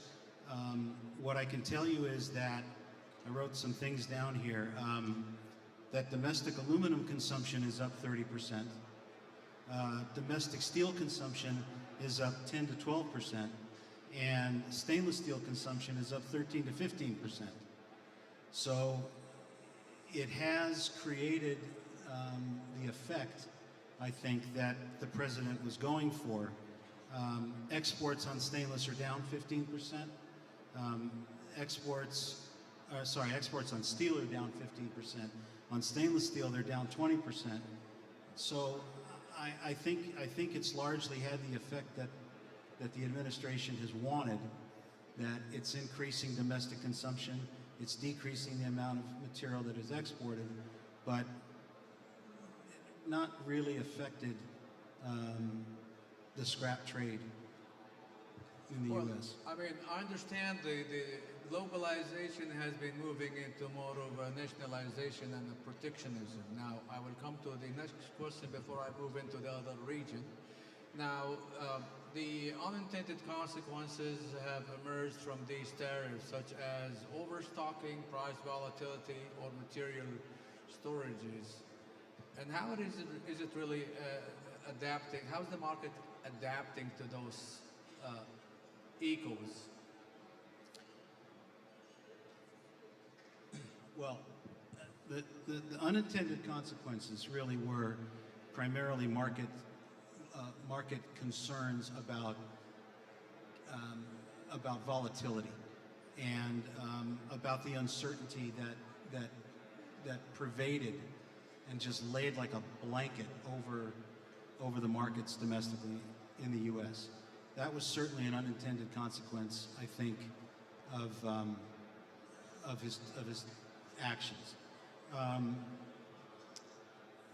The Midwest Premium, which I don't know if you're familiar with or not, but the Midwest Premium is essentially a benchmark, and it's a number that's placed above the cost of aluminum scrap delivered into the U.S. Midwest. That number has absolutely skyrocketed as a result, I believe, of the tariffs. And particularly because the amount of consumption for aluminum scrap has been growing. There's a huge demand in the U.S. for aluminum scrap. And so that Midwest Premium has gone up, 70, 80 cents. I think someone here told me that the last time they checked it was at $1,900 a metric ton, above the cost of aluminum. So that I think I would conclude that was an unintended consequence. The other real unintended consequence for us doesn't have anything to do with scrap. It has to do with the cost of machinery. Shear blades, wear plates, shredder wear parts, all of that is hugely affected by this tariff discussion because the percentage of foreign steel or foreign materials that are in any given part, hydraulic cylinders, I mean, all of that is factored into the cost of that new cylinder. So to give you an example, effectively, I had to replace a cylinder on one of my machines, right? That cylinder was a $30,000 cylinder. If I had to replace that cylinder today, it would be probably a $50,000 or $60,000 cylinder. And that's strictly because of the tariffs. So that was certainly an unintended consequence, I think, of the... I understand. Now, they used to say that when China sneezes, the rest of the world catches cold. Now, apparently, is when the United States is sneezing, let me see how India is catching cold. Sanjay, this is for you. How now, India is now the third largest economy in Asia after China and Japan, as projected to grow from about $3.5 trillion in 2022 to $7.3 trillion by 2030. Now, with the U.S.-China trade tensions and redirecting global scrap flow, India has become a preferred destination for recyclable materials once it has gone to China. Now, how is India positioning itself to manage the surge responsibly and effectively? You mean to say that how India is positioning on the receiving of the scrap as a responsible recycler, right? The surplus, what used to go to China, is founding another home, which is India. That must have had its own repercussions. Yeah. India, you must have seen in last 7, 8 years, 10 years, that Indian government has responded on our advocacy, MRA advocacy, and made lots of policies for the recycling sector in India. And there are almost 15 policies have been made by the Indian government, and they are very well supporting definitely recyclers in India. And we are able to use those benefits, use those kind of privilege to use recycling in a better way, and we are transforming as a best practices, whatever the best practices available around the world, we are able to use those best practices in India. We are able to make those kind of policies, and responsibilities have definitely grown too much on the recyclers and using recyclable materials in India. Our policies are supporting, our duties has been exempted on all kinds of recyclable materials except aluminium. Definitely in next budgets, aluminium will be definitely will be removed by the government. And we believe our advocacy and MRA efforts, and India is going to keep receiving the inflow of the materials from all across the world. So far, there is no restrictions except European Waste Treatment Regulations Act. We are definitely going to impact in 2027, but for that also, Indian government has positively replied, and we can see that our policies will support as a responsible recyclers in times to come, and India is on the path of definitely being a recyclable materials hub in India, and we will use it effectively, responsibility in definitely times to come. Now, being the world's third largest of the most populous nation in the world, now with all the excessive inflow, has it not affected the domestic market in India? Sorry? The excessive flow of raw material. No. It has been absorbed by India, and it's Of not course, really of course. having a detrimental impact on No, maybe price factor? No. There is no excessive material has inflown to India, and our requirements has gone up, and we are able to match our target prices, whatever is available around the world.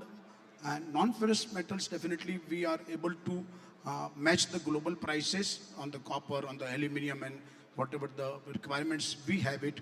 And on the ferrous side also, our generations has gone up, and of the available of the scrap in India.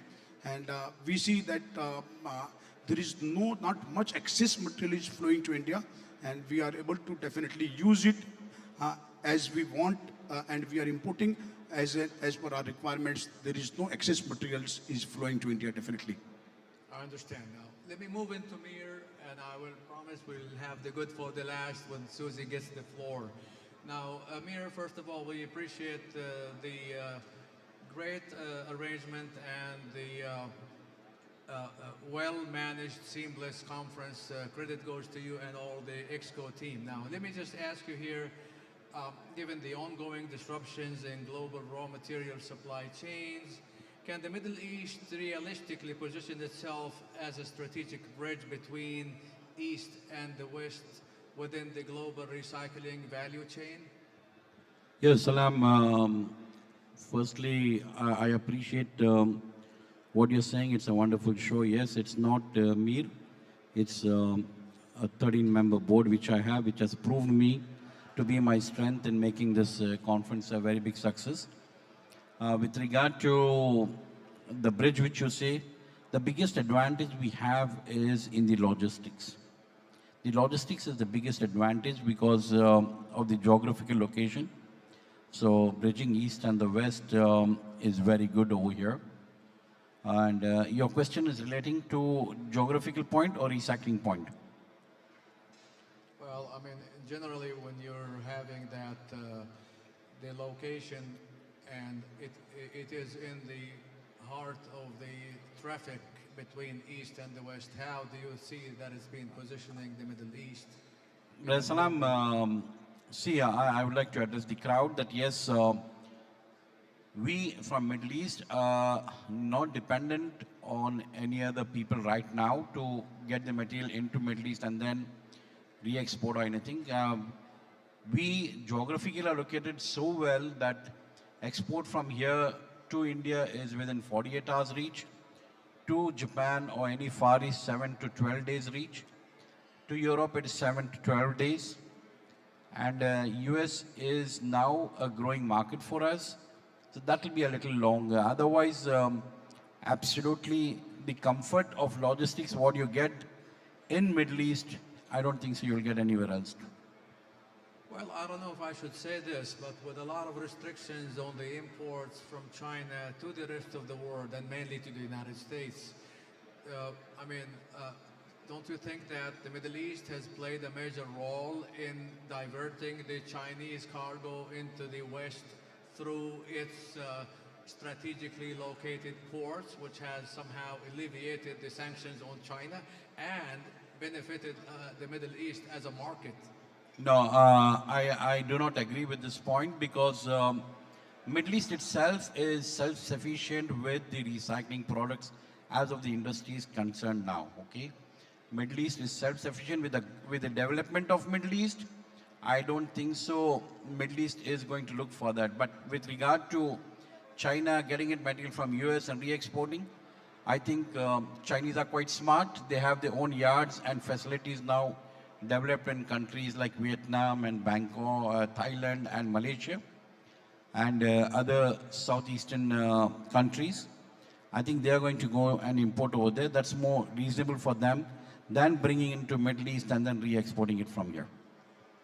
Well, as they say, where there is a law, there are trespasses. So I will not comment more on how things are still finding their own way to the markets, but albeit at an extra toll maybe. Now, let's move into the BIR and I'll say the Recycling World Federation First Lady President, Susie Barrage, and that is really quite a change for having the lady leading our industry. It has given it even a lot of passionate touch into the entire expos and different committees. Round of applause for Susie Barrage.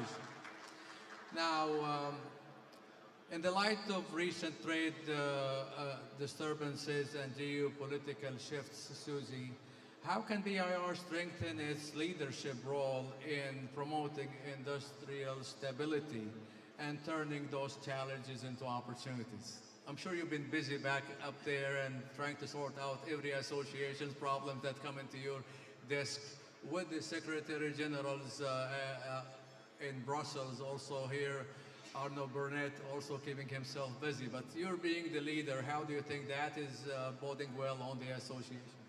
Well, thank you for the question, Salam. The history of BIR, we're actually 77 years old this year, and it was actually founded in 1948 to deal with geopolitical problems. At that time, it was just after the Second World War, and the export of scrap metal was strictly prohibited. And so BIR was formed to enable people to start exporting again to other countries. So yes, we are facing geopolitical situation again, but it is nothing that BIR hasn't faced before. So what we've done specifically since I became president in 2023, I had a discussion with our Director General, Mr. Arno Bruno, and we decided that we must strengthen our advocacy team. So since that time, we have doubled the size of the team. We are now producing position papers. We are more active at the United Nations, at OECD, WTO, WCO. We attend all those meetings. We have also now commissioned a lot more data and research that we need to back up that advocacy.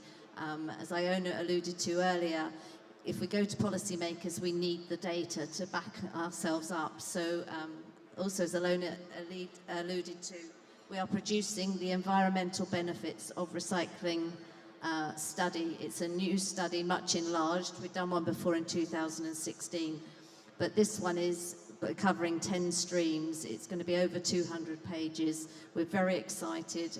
We've produced it in partnership with KPMG, and hopefully that will be available early next year, which will show the significant benefits of recycling. Yeah, thanks for the input. Now, I'm glad you said when BIR is turning 77 years old. I believe all the panelists here on the floor and a lot of us are even a little bit more than half the age of BIR. Are we, is it not? We're all young people, aren't we? Now, BIR has been facilitating a lot of unified global positions and voices, and it's been rubbing well on the other associations, including BMR, and we're all byproducts of BIR by birth, in fact.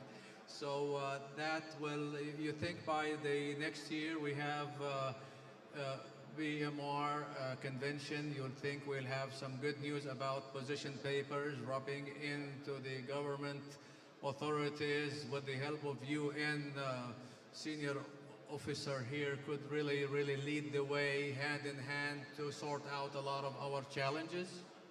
Well, hopefully, Salam. So one of the things Arno and I have reinvigorated after the leadership of Mr. Ranjit Baxi and Mr. Tom Bird is the World Council of Recycling Associations. And we have 37 national associations in our membership, which includes BMR, and we're very pleased to have you, as well as MRA and REMA. And together we're all collaborating, and we've already produced 4 position papers, one on green steel, one on free trade, one on, I have to remember now, on, oh God, I've got it written down, extended producer responsibility and chemical recycling. So we have more in the pipeline, so we're very much looking forward to collaborating with everybody. I'm sure that will keep you busy, and with more challenges, I think, as I said, they will never weaken us. They get us more strengthened and aim us to look slightly high for the next target. Now, let me go back to Doug before, with the time lag, or he may feel a little bit needing coffee with your time difference. It would be like past midnight now in the LA.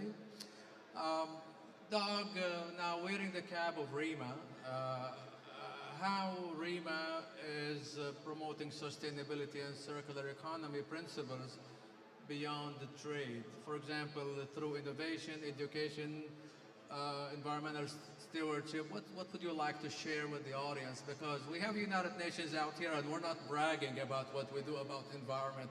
We've been really embedding their principles as, I would say, one of the prerequisites for our industry sustainability. Can you share a little bit on what REMA does on that line? Sure, that I can absolutely share. About from REMA's perspective. You know, whether it's the BMR or the BIR or the MRAI or REMA, we all do the same thing. And we've all been doing the same thing. In my case, my company is on its 4th generation.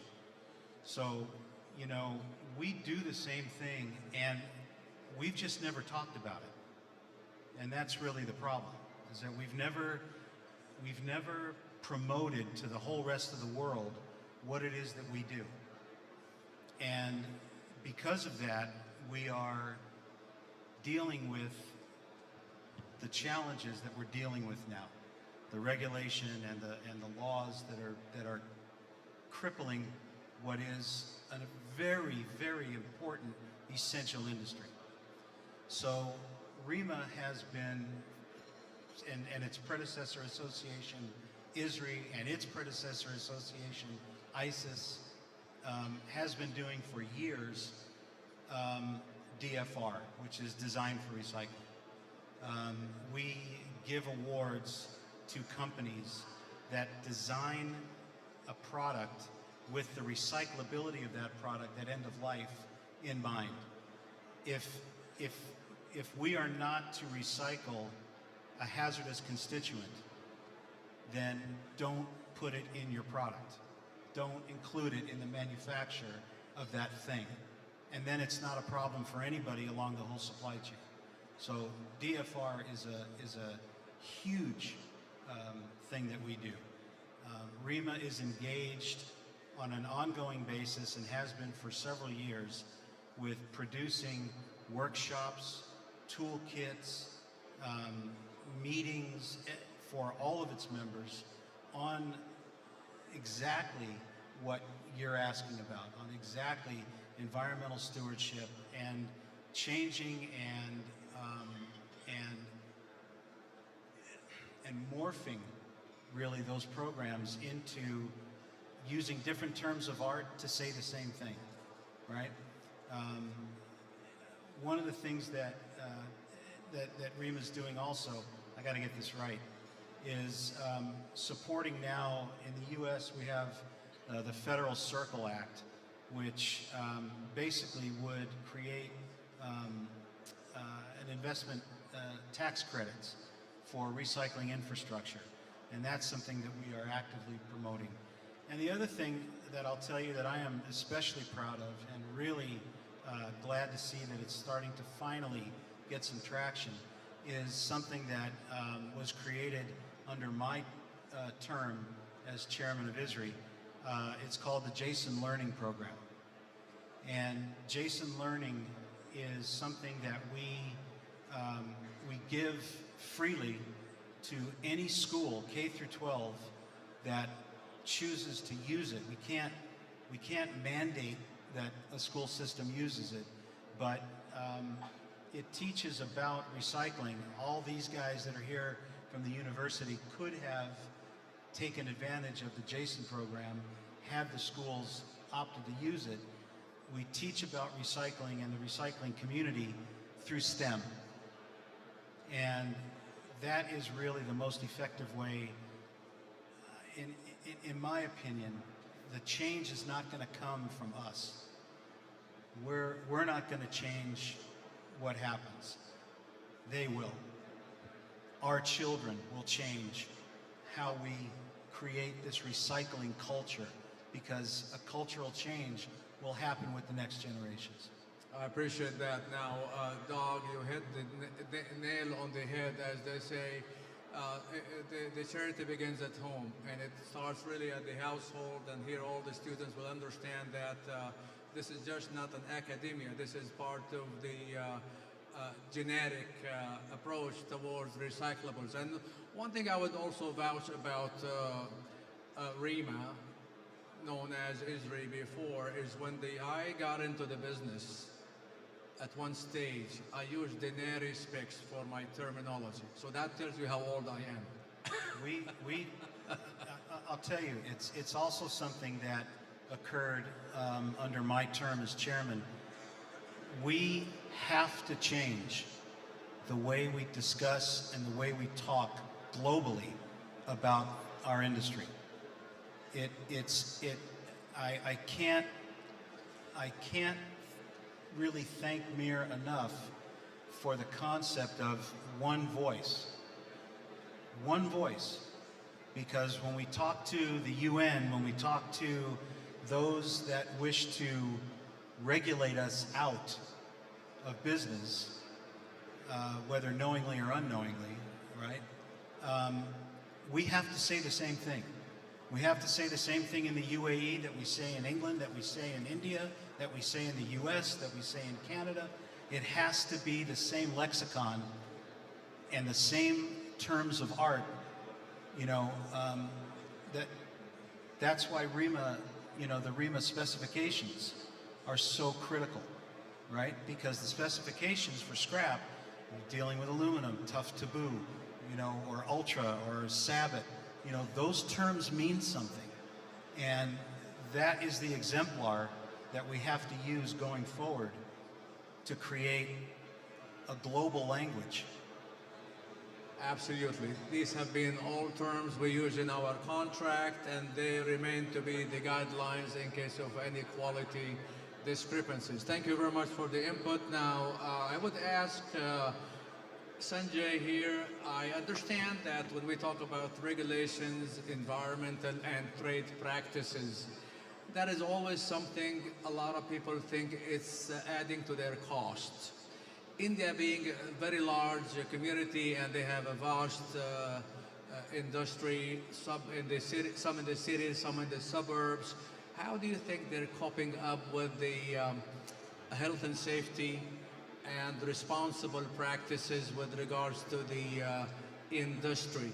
Is it something that it's being followed by Indian recyclers to the extent of acceptable environmental norms, as it has become mandatory in a lot of, in the West and in the Middle East, in Dubai? Let me tell you, I mean, any flag that comes out of any recycling yard, the municipality will come right around the corner, give you a citation.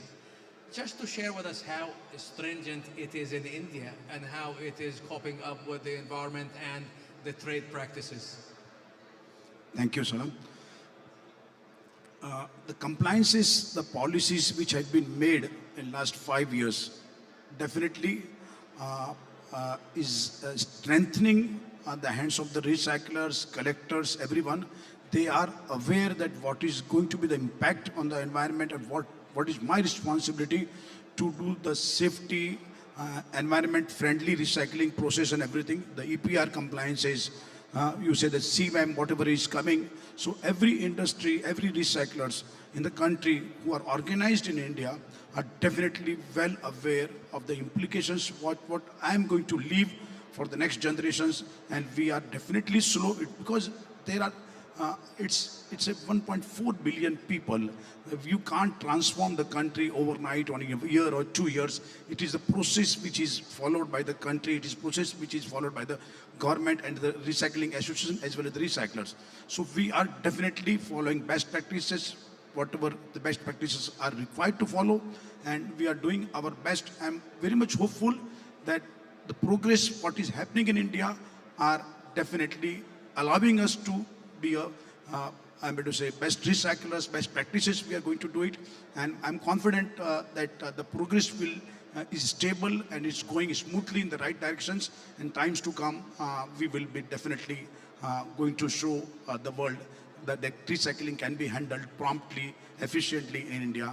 And I'm really thankful to the government of India. Whatever policies we required, it is being made properly and efficiently. We are able to effective in India. Thank you, Sanjay. Mir, I will just refer to one thing here. And just as I was walking out of my house in the morning, my young daughter asked me, Papa, usually you change the tie color every day. Why did you wear yesterday a green tie and today also a green tie? This is not usually the case. I every day change a tie. I said, well, darn, I'm going to a recycling conference. Yesterday it was a race to green at the Iron and Steel Conference at the Medina Al Jumeirah. Today is we're all green because of BMR. So how BMR is rubbing that ideology and the the green concept into our members. I see that we always have trade and nice networkings and a lot of nice lectures, but does BMR carry any program that really has, I mean, I see a lot of students out here who are learning in the background what we do, but do we have any campaign where we can really go into maybe share our vast knowledge of accumulated experience? When I say accumulated experience, if we add up the ages of our experiences here on this podium, I think we became a dinosaurs. And maybe it adds up to about 250 years old of experience, accumulated.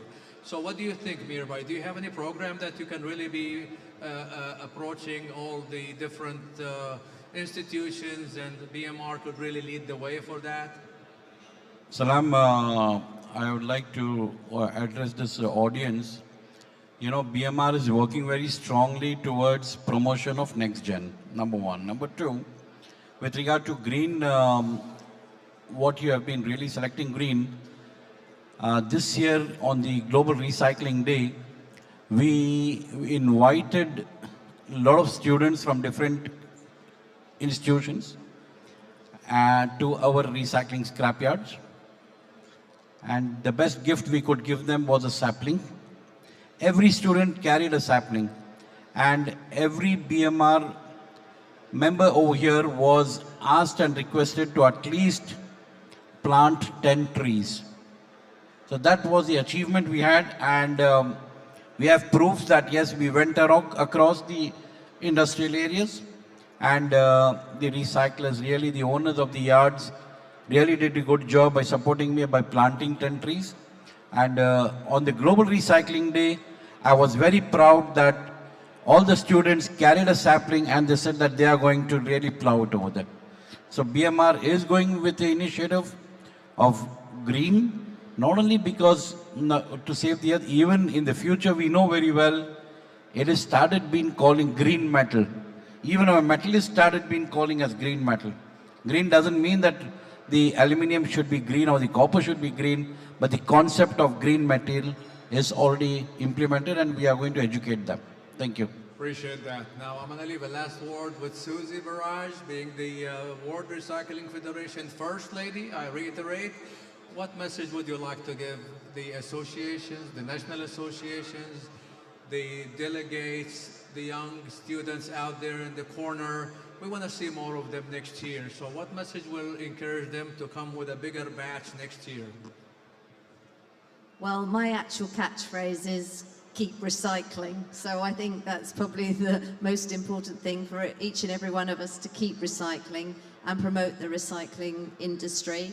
And I also encourage you all to stay for the next session, which will be the next generation. And we have a really great panel.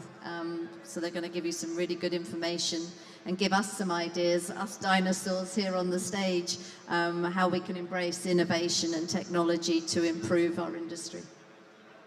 Thank you very much. I know we have a lot of interesting discussions to have, but with the time brevity, I may have to go into closing this session here and say appreciate before lunch. Usually it's the most difficult time to keep a full house, and I appreciate everybody who's been around. Ladies and gentlemen, we conclude today's session with one message that stands out clearly. The global recycling industry is not defined by the challenges it faces, but by the opportunities it creates through innovation, collaboration, and resilience. From the insights shared by our distinguished panelists, it is evident that despite shifting trade dynamics and geopolitical uncertainty, our industry continues to adapt partnerships, investing in sustainable practices, and reinforcing the role of recycling and being a cornerstone for the recycling industry as a whole. Middle East in particular stands as a pivotal moment, uniquely positioned between the East and the West, ready to transform itself, whether it's a logistical, strategic location, or very promising and growing population with a lot of urbanizations that is going on. We are the powerhouse, whether it comes to gas or energy, or whether it comes to aluminum powerhouse. Young generation growing. Dubai was one. The UAE was 1 million population when I came here in '84. Today UAE is 14 millions, and the urbanization is going on forward. Let me once again thank all the panelists for their great input, and thank you all as audience for sticking around. We will be here giving some felicitations and a group photo. Thank you all very much for your patience.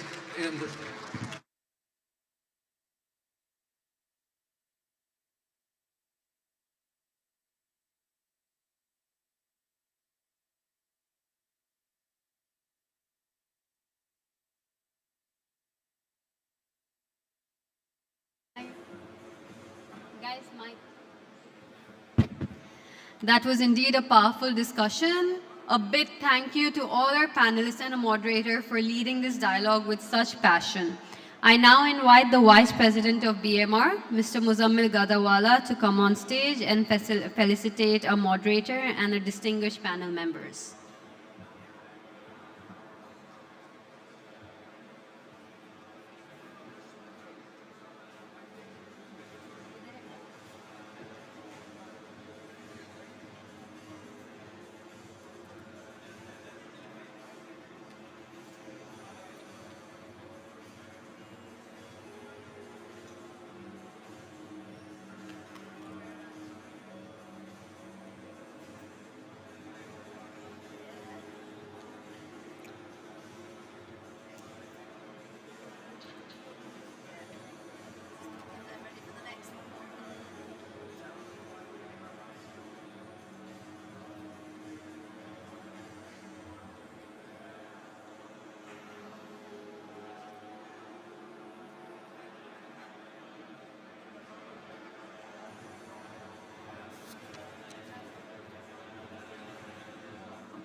Thank you once again.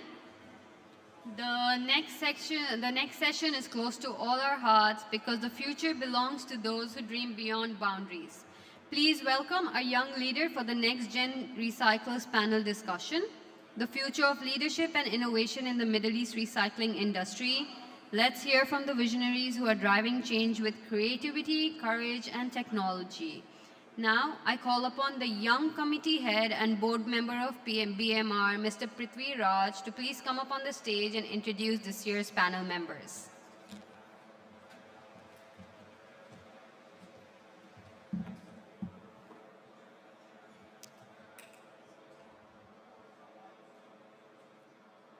Good afternoon.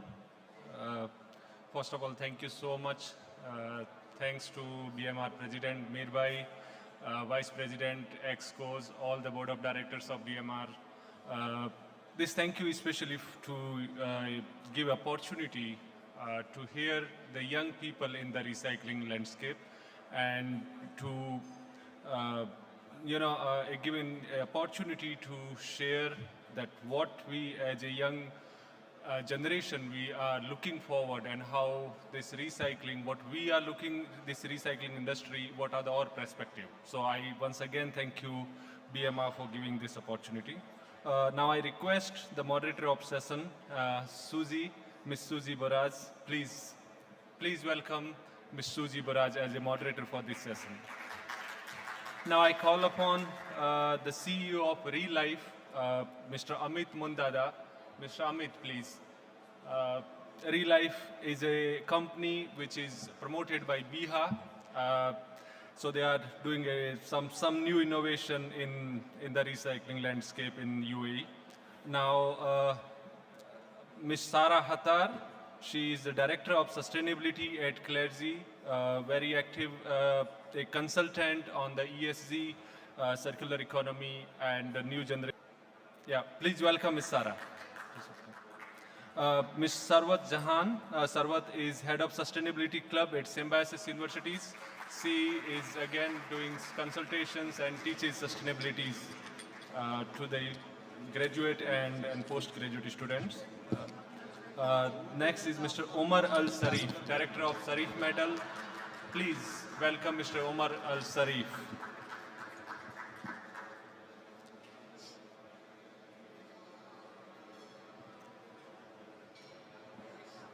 Mr. Omar, please.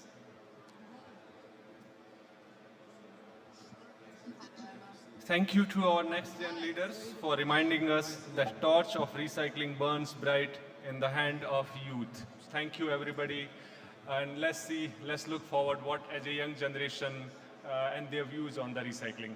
Thank you.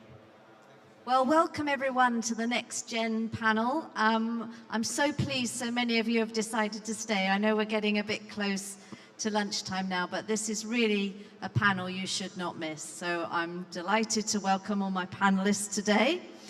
So what we're going to discuss, the future of leadership and innovation in the Middle East recycling industry.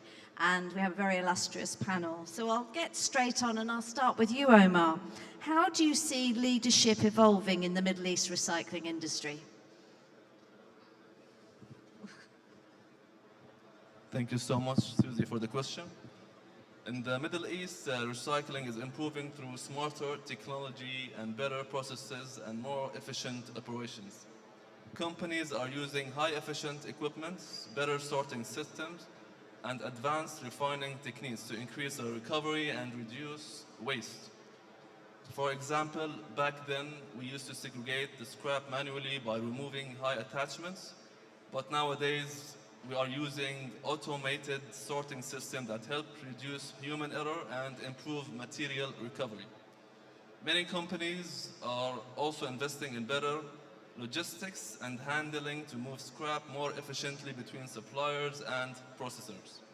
Overall, innovation in the region is about working smarter, improve processes, and make recycling more efficient and reliable and sustainable. Thank you, Omar. And Omar, I believe, like me, you're fourth generation recycler, but we're very honored to have Dr. Sawat here, who's going to talk to us about education. And could you tell me about ESG skills are becoming essential in the job market? So how should universities collaborate with industry and government to ensure that students graduate with practical sustainability competencies, not just theoretical knowledge? All right. Thank you so much, first of all, for having me here. So for a university to be ESG driven, it's very important to be aligned, having the sustainability with their strategies, operations, teaching, research, and most importantly, the external collaborations with the government agencies and of course, with the industry partners. Now we see that with almost every job opening, there are some sort of green skills which have become mandatory.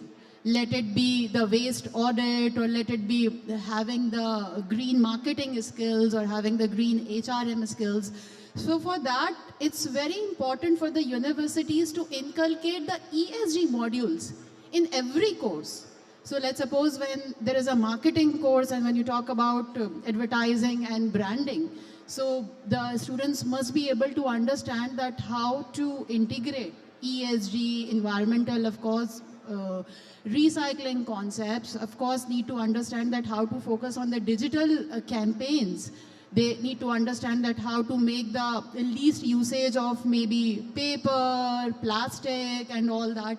The another aspect of it could be that how the external research funding can be given and the incubation center facilities could be provided to them, where they can have the micro funding projects. And today I'm very happy that my students are sitting there and they will be able to meet with many of the recycling industry experts and of course leaders, because they are the future of recycling and sustainability. The future belongs to them. So they are not just the campus, what we say, the ambassadors, but they are the one who is going to take this legacy forward. Together with this, me as leading the Sustainability Club with Symbiosis International University, Dubai, we are actually planning to do many of that recycling campaigns, including the Recycling Hero campaigns with most of our current and the upcoming events.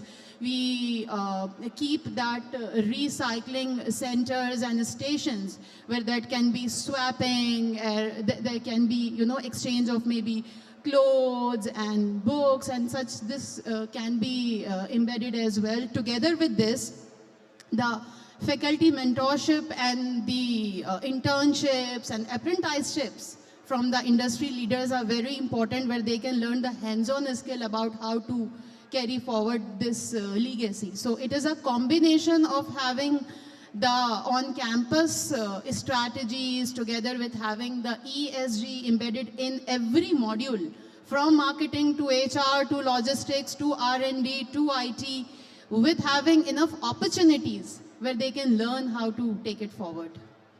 And yes, welcome very much to the students here today. And what I would like to say is that the recycling industry is an industry. So it isn't just about us collecting material, reprocessing it and putting it back into the supply chain. We need accountants, we need people to do insurance, we need people to do shipping, we need people to do marketing. So it's a whole industry, and I think somehow that's gone under the radar. So I'm really pleased to have you all here today and to introduce you to our great industry. And for me personally, it's opened up so many opportunities. I get to travel the world, meet some fabulous people, and I've become a part of the recycling family, which I'm sure you will find is the most welcoming family in the world. So, sorry, now on to Sarah. How are manufacturing companies working towards integrating recycling within their business strategies and objectives through enhancing efficiency? So thank you, Susie. I think you've just mentioned a very important point on the ecosystem of recycling. Maybe as a consultant, we fall a bit within that chain to understand the data points behind what different companies are doing.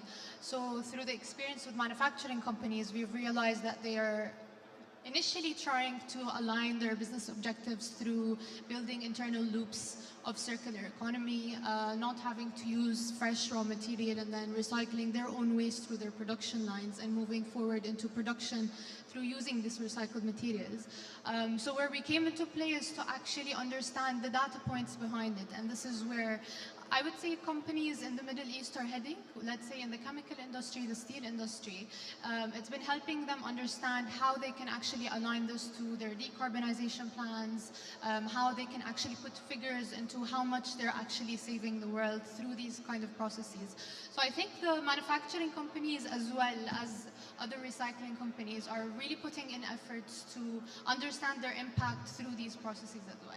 And I think when BIR's publication is out at the beginning of next year, the environmental benefits of recycling, that's really going to help companies to establish their carbon savings by using recycled materials.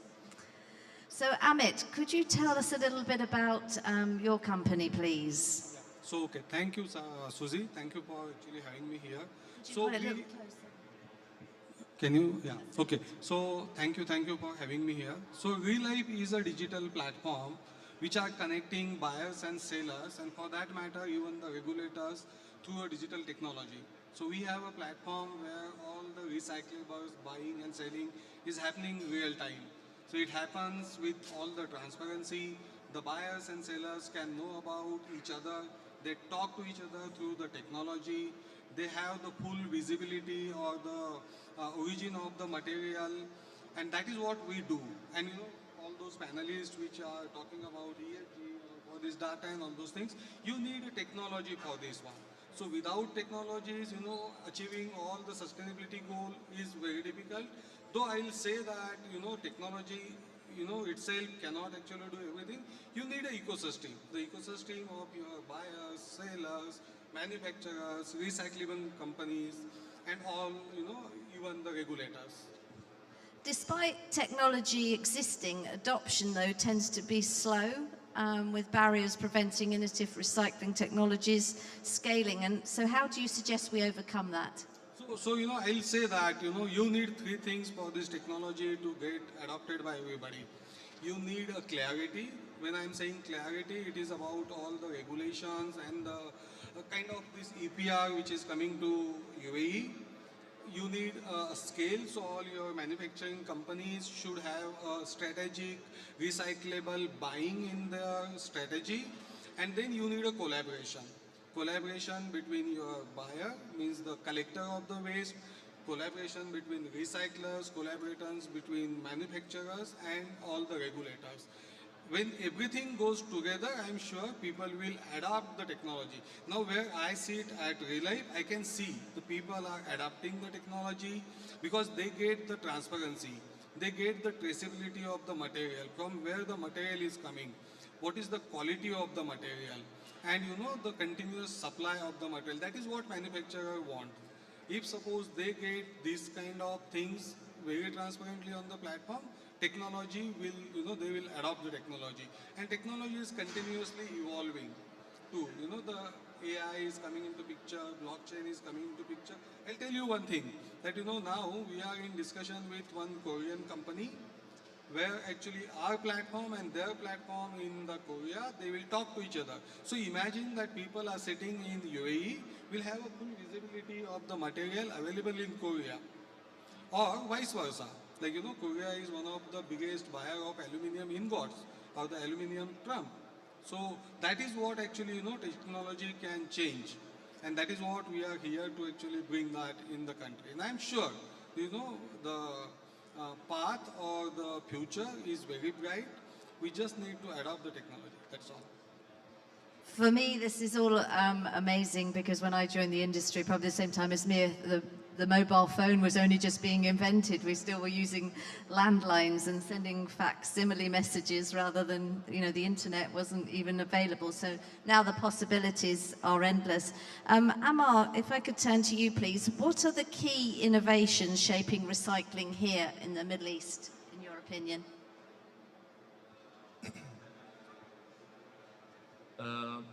At Sharif, I'm going to talk about my company, basically, about the innovation.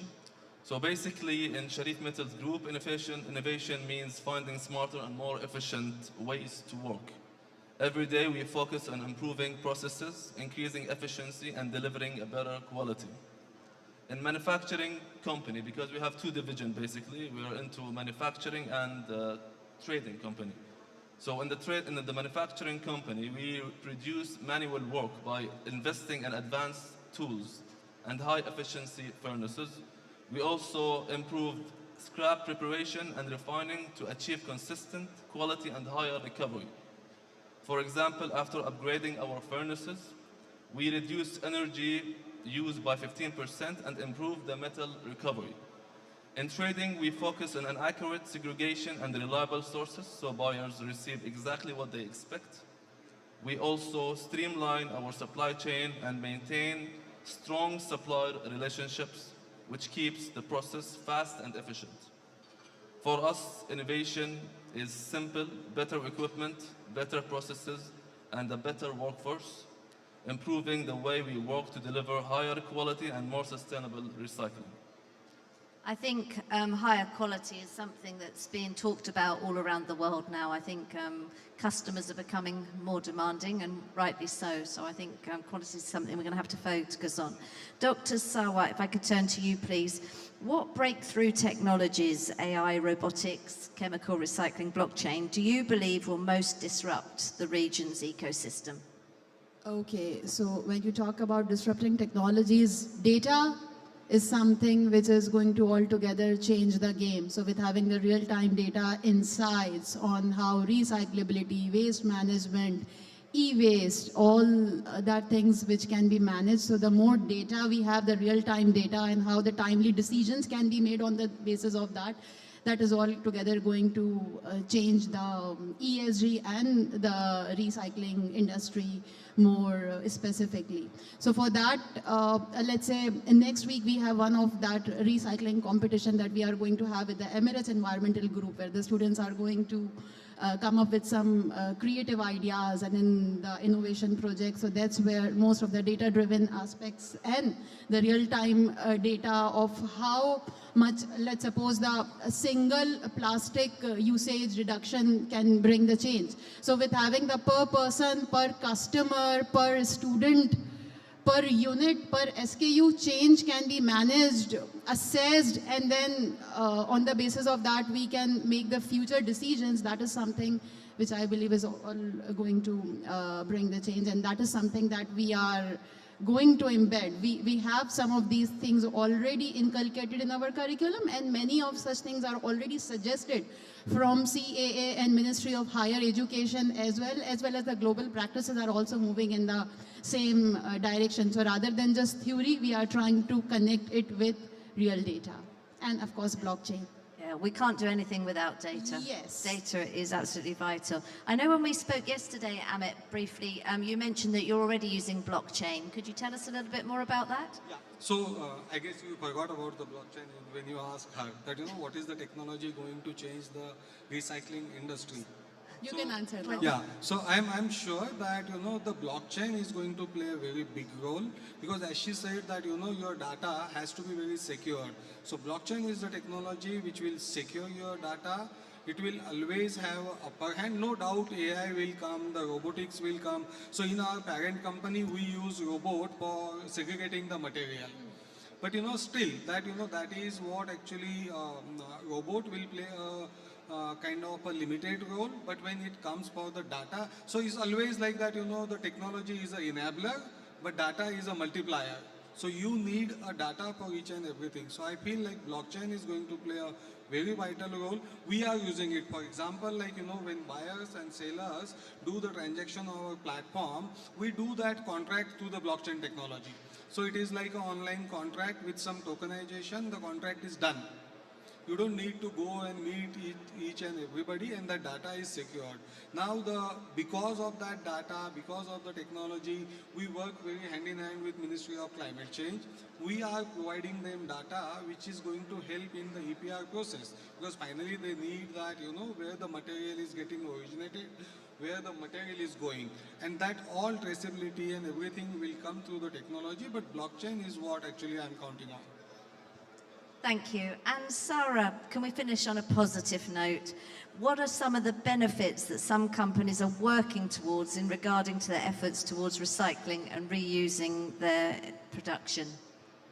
So I think adding up to what Dr. Sarwat and Mr. Amit was saying and yourself, specifically with the data points that all these companies are actually gathering now and trying to, they're trying to build a methodology of benefiting out of all of these initiatives through whether certifying these initiatives through carbon certifications, getting into voluntary carbon markets as well. So this is a very important aspect where companies stopped looking at it only from a business initiative or efficiency. They're actually looking at it to become, let's say, a source of income. So it stopped being a cost center for them. I think a lot of companies are also using it in, specifically if they're trying to certify their products on like low carbon products or EPDs, environmental product declarations. They're actually getting into tenders more. They're trying to use it in their own business. So I think there are many benefits that a lot of companies are heading towards, where the push might be responsibility, but then also there are business objectives behind it as well. Yeah, I would like to add one thing here when you were asking from the technological aspect that one of the very important KPI now the Ministry of Education has put the reporting systems in a way of employability aspect. So when you see it from the employability aspect, the technological and the data-driven points, for example, if you see in my industry as a professor, one of my KPI is to do the impactful publication. So Google Scholar has come up with this amazing feature where every research publication needs to be assessed in terms of the sustainability impact. So they have the specific criterion where every research publication needs to be assessed against the 17 SDG goals. So this is something where again the data insights, and then he was talking about AI and robotics. So now in the recycling industry, we can envisage that the next 5 years is going to bring a lot of changes where a lot of this manual things can be automated with having the robotics doing all this manual job. So yes. I think we're all very much looking forward to it. Let's open up the floor for questions. Does anyone have a question for our panel?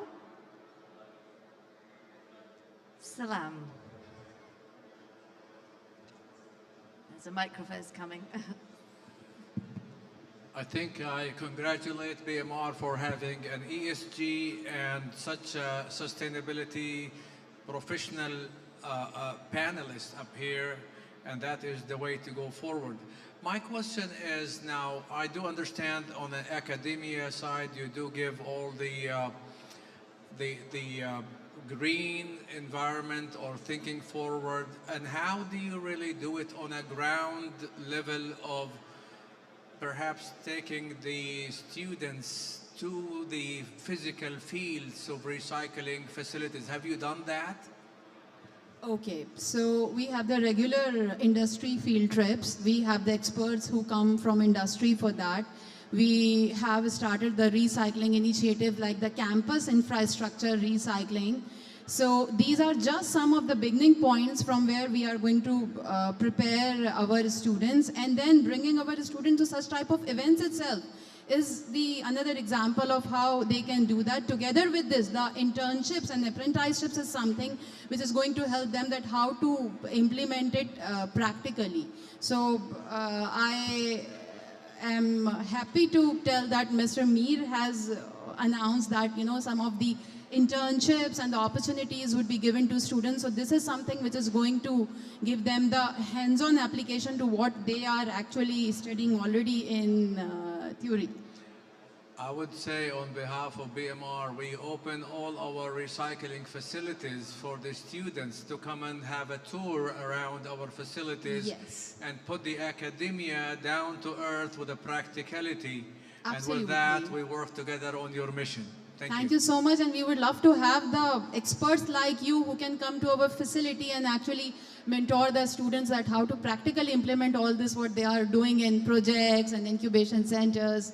Thank you so much. I'm a doctor in socioeconomic sustainability, so I would love to share part of that program with you all. It's part of my passion. I would love to having you in my campus. Thank you so much, sir. Does anyone else have a question? Oh, sorry. Amit? So I would also like to tell you one thing that, BIA, our parent company, we have one program for all the Sharjah schools. So our representatives goes to the school, the below 10th standard schools, they educate them about the sustainability. We bring them to our facility and give them a tour so that, they can see how the waste is getting treated in the facility. What are the merits, what are the demerits of having the recyclable thing. Plus, we also have one innovation of the student award. If we actually call different schools in BIA, we see their project and we award them like, innovation of the year kind of thing. So I would like actually, you to get associated with even BIA and let's promote it together. Thank you. Any other questions? Or are you all dying to get to lunch? I think they're ready for lunch, Mr. Mir. So it just leaves me to thank our panelists. Thank you so much for being here. I believe we've probably got a presentation to make. A big round of applause, please.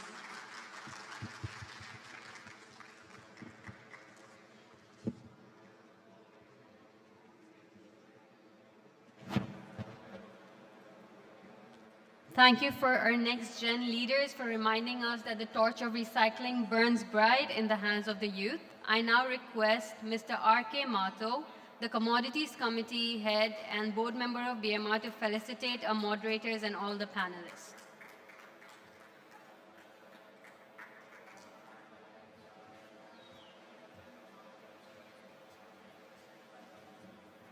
While the awards have been given over there, I would like to really appreciate and thank the students of Symbiosis who are over here. And a big round of applause for Sarvat being the head and giggling at the students. But that doesn't mean I'm not thanking you all, the panelists. But we are really encouraging the next gen, and you are the next gen to take the legacy of recycling industry and keeping this mother planet green. Thanks once again. Any information, anything, please contact Wasim and he will guide us how you all can reach us. And anybody has any questions, we are moving around.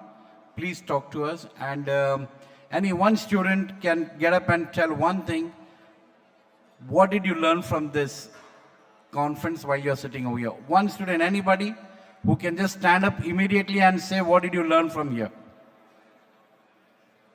No, I didn't expect this. Server, they are keeping very quiet, you know. I am asking one. Yeah, please get up. Yes, come up.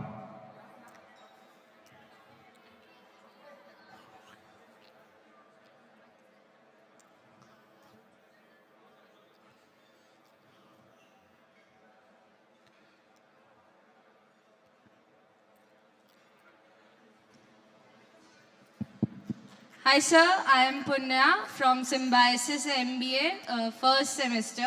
So the thing that I learned from this conference is that sustainability is the need of the hour. Good one, and thank you very much. And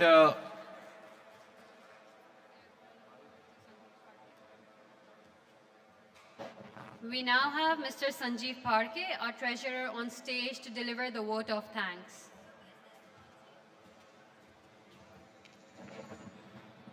Hello, everyone.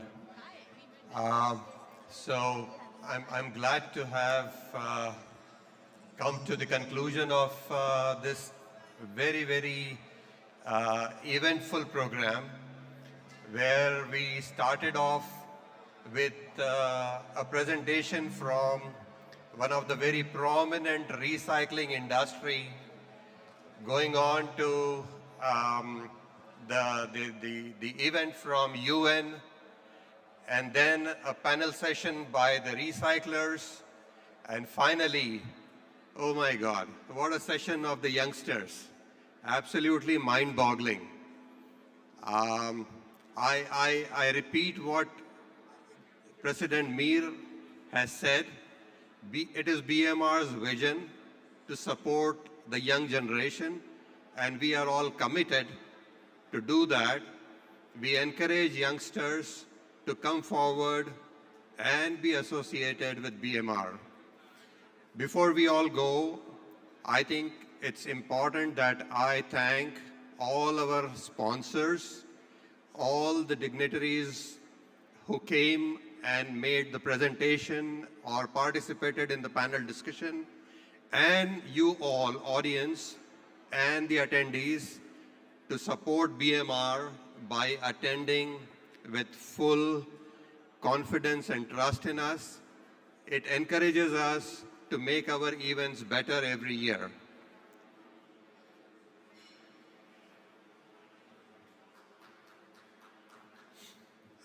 The booths are going to be until 6 o'clock, and the networking session will continue until then. Please make the most of it. The lunch is ready, so you all are requested to enjoy the lunch. And we all are available here, board members. If any of the youngsters have any question, you're welcome to come to us and ask your query. Thank you very much.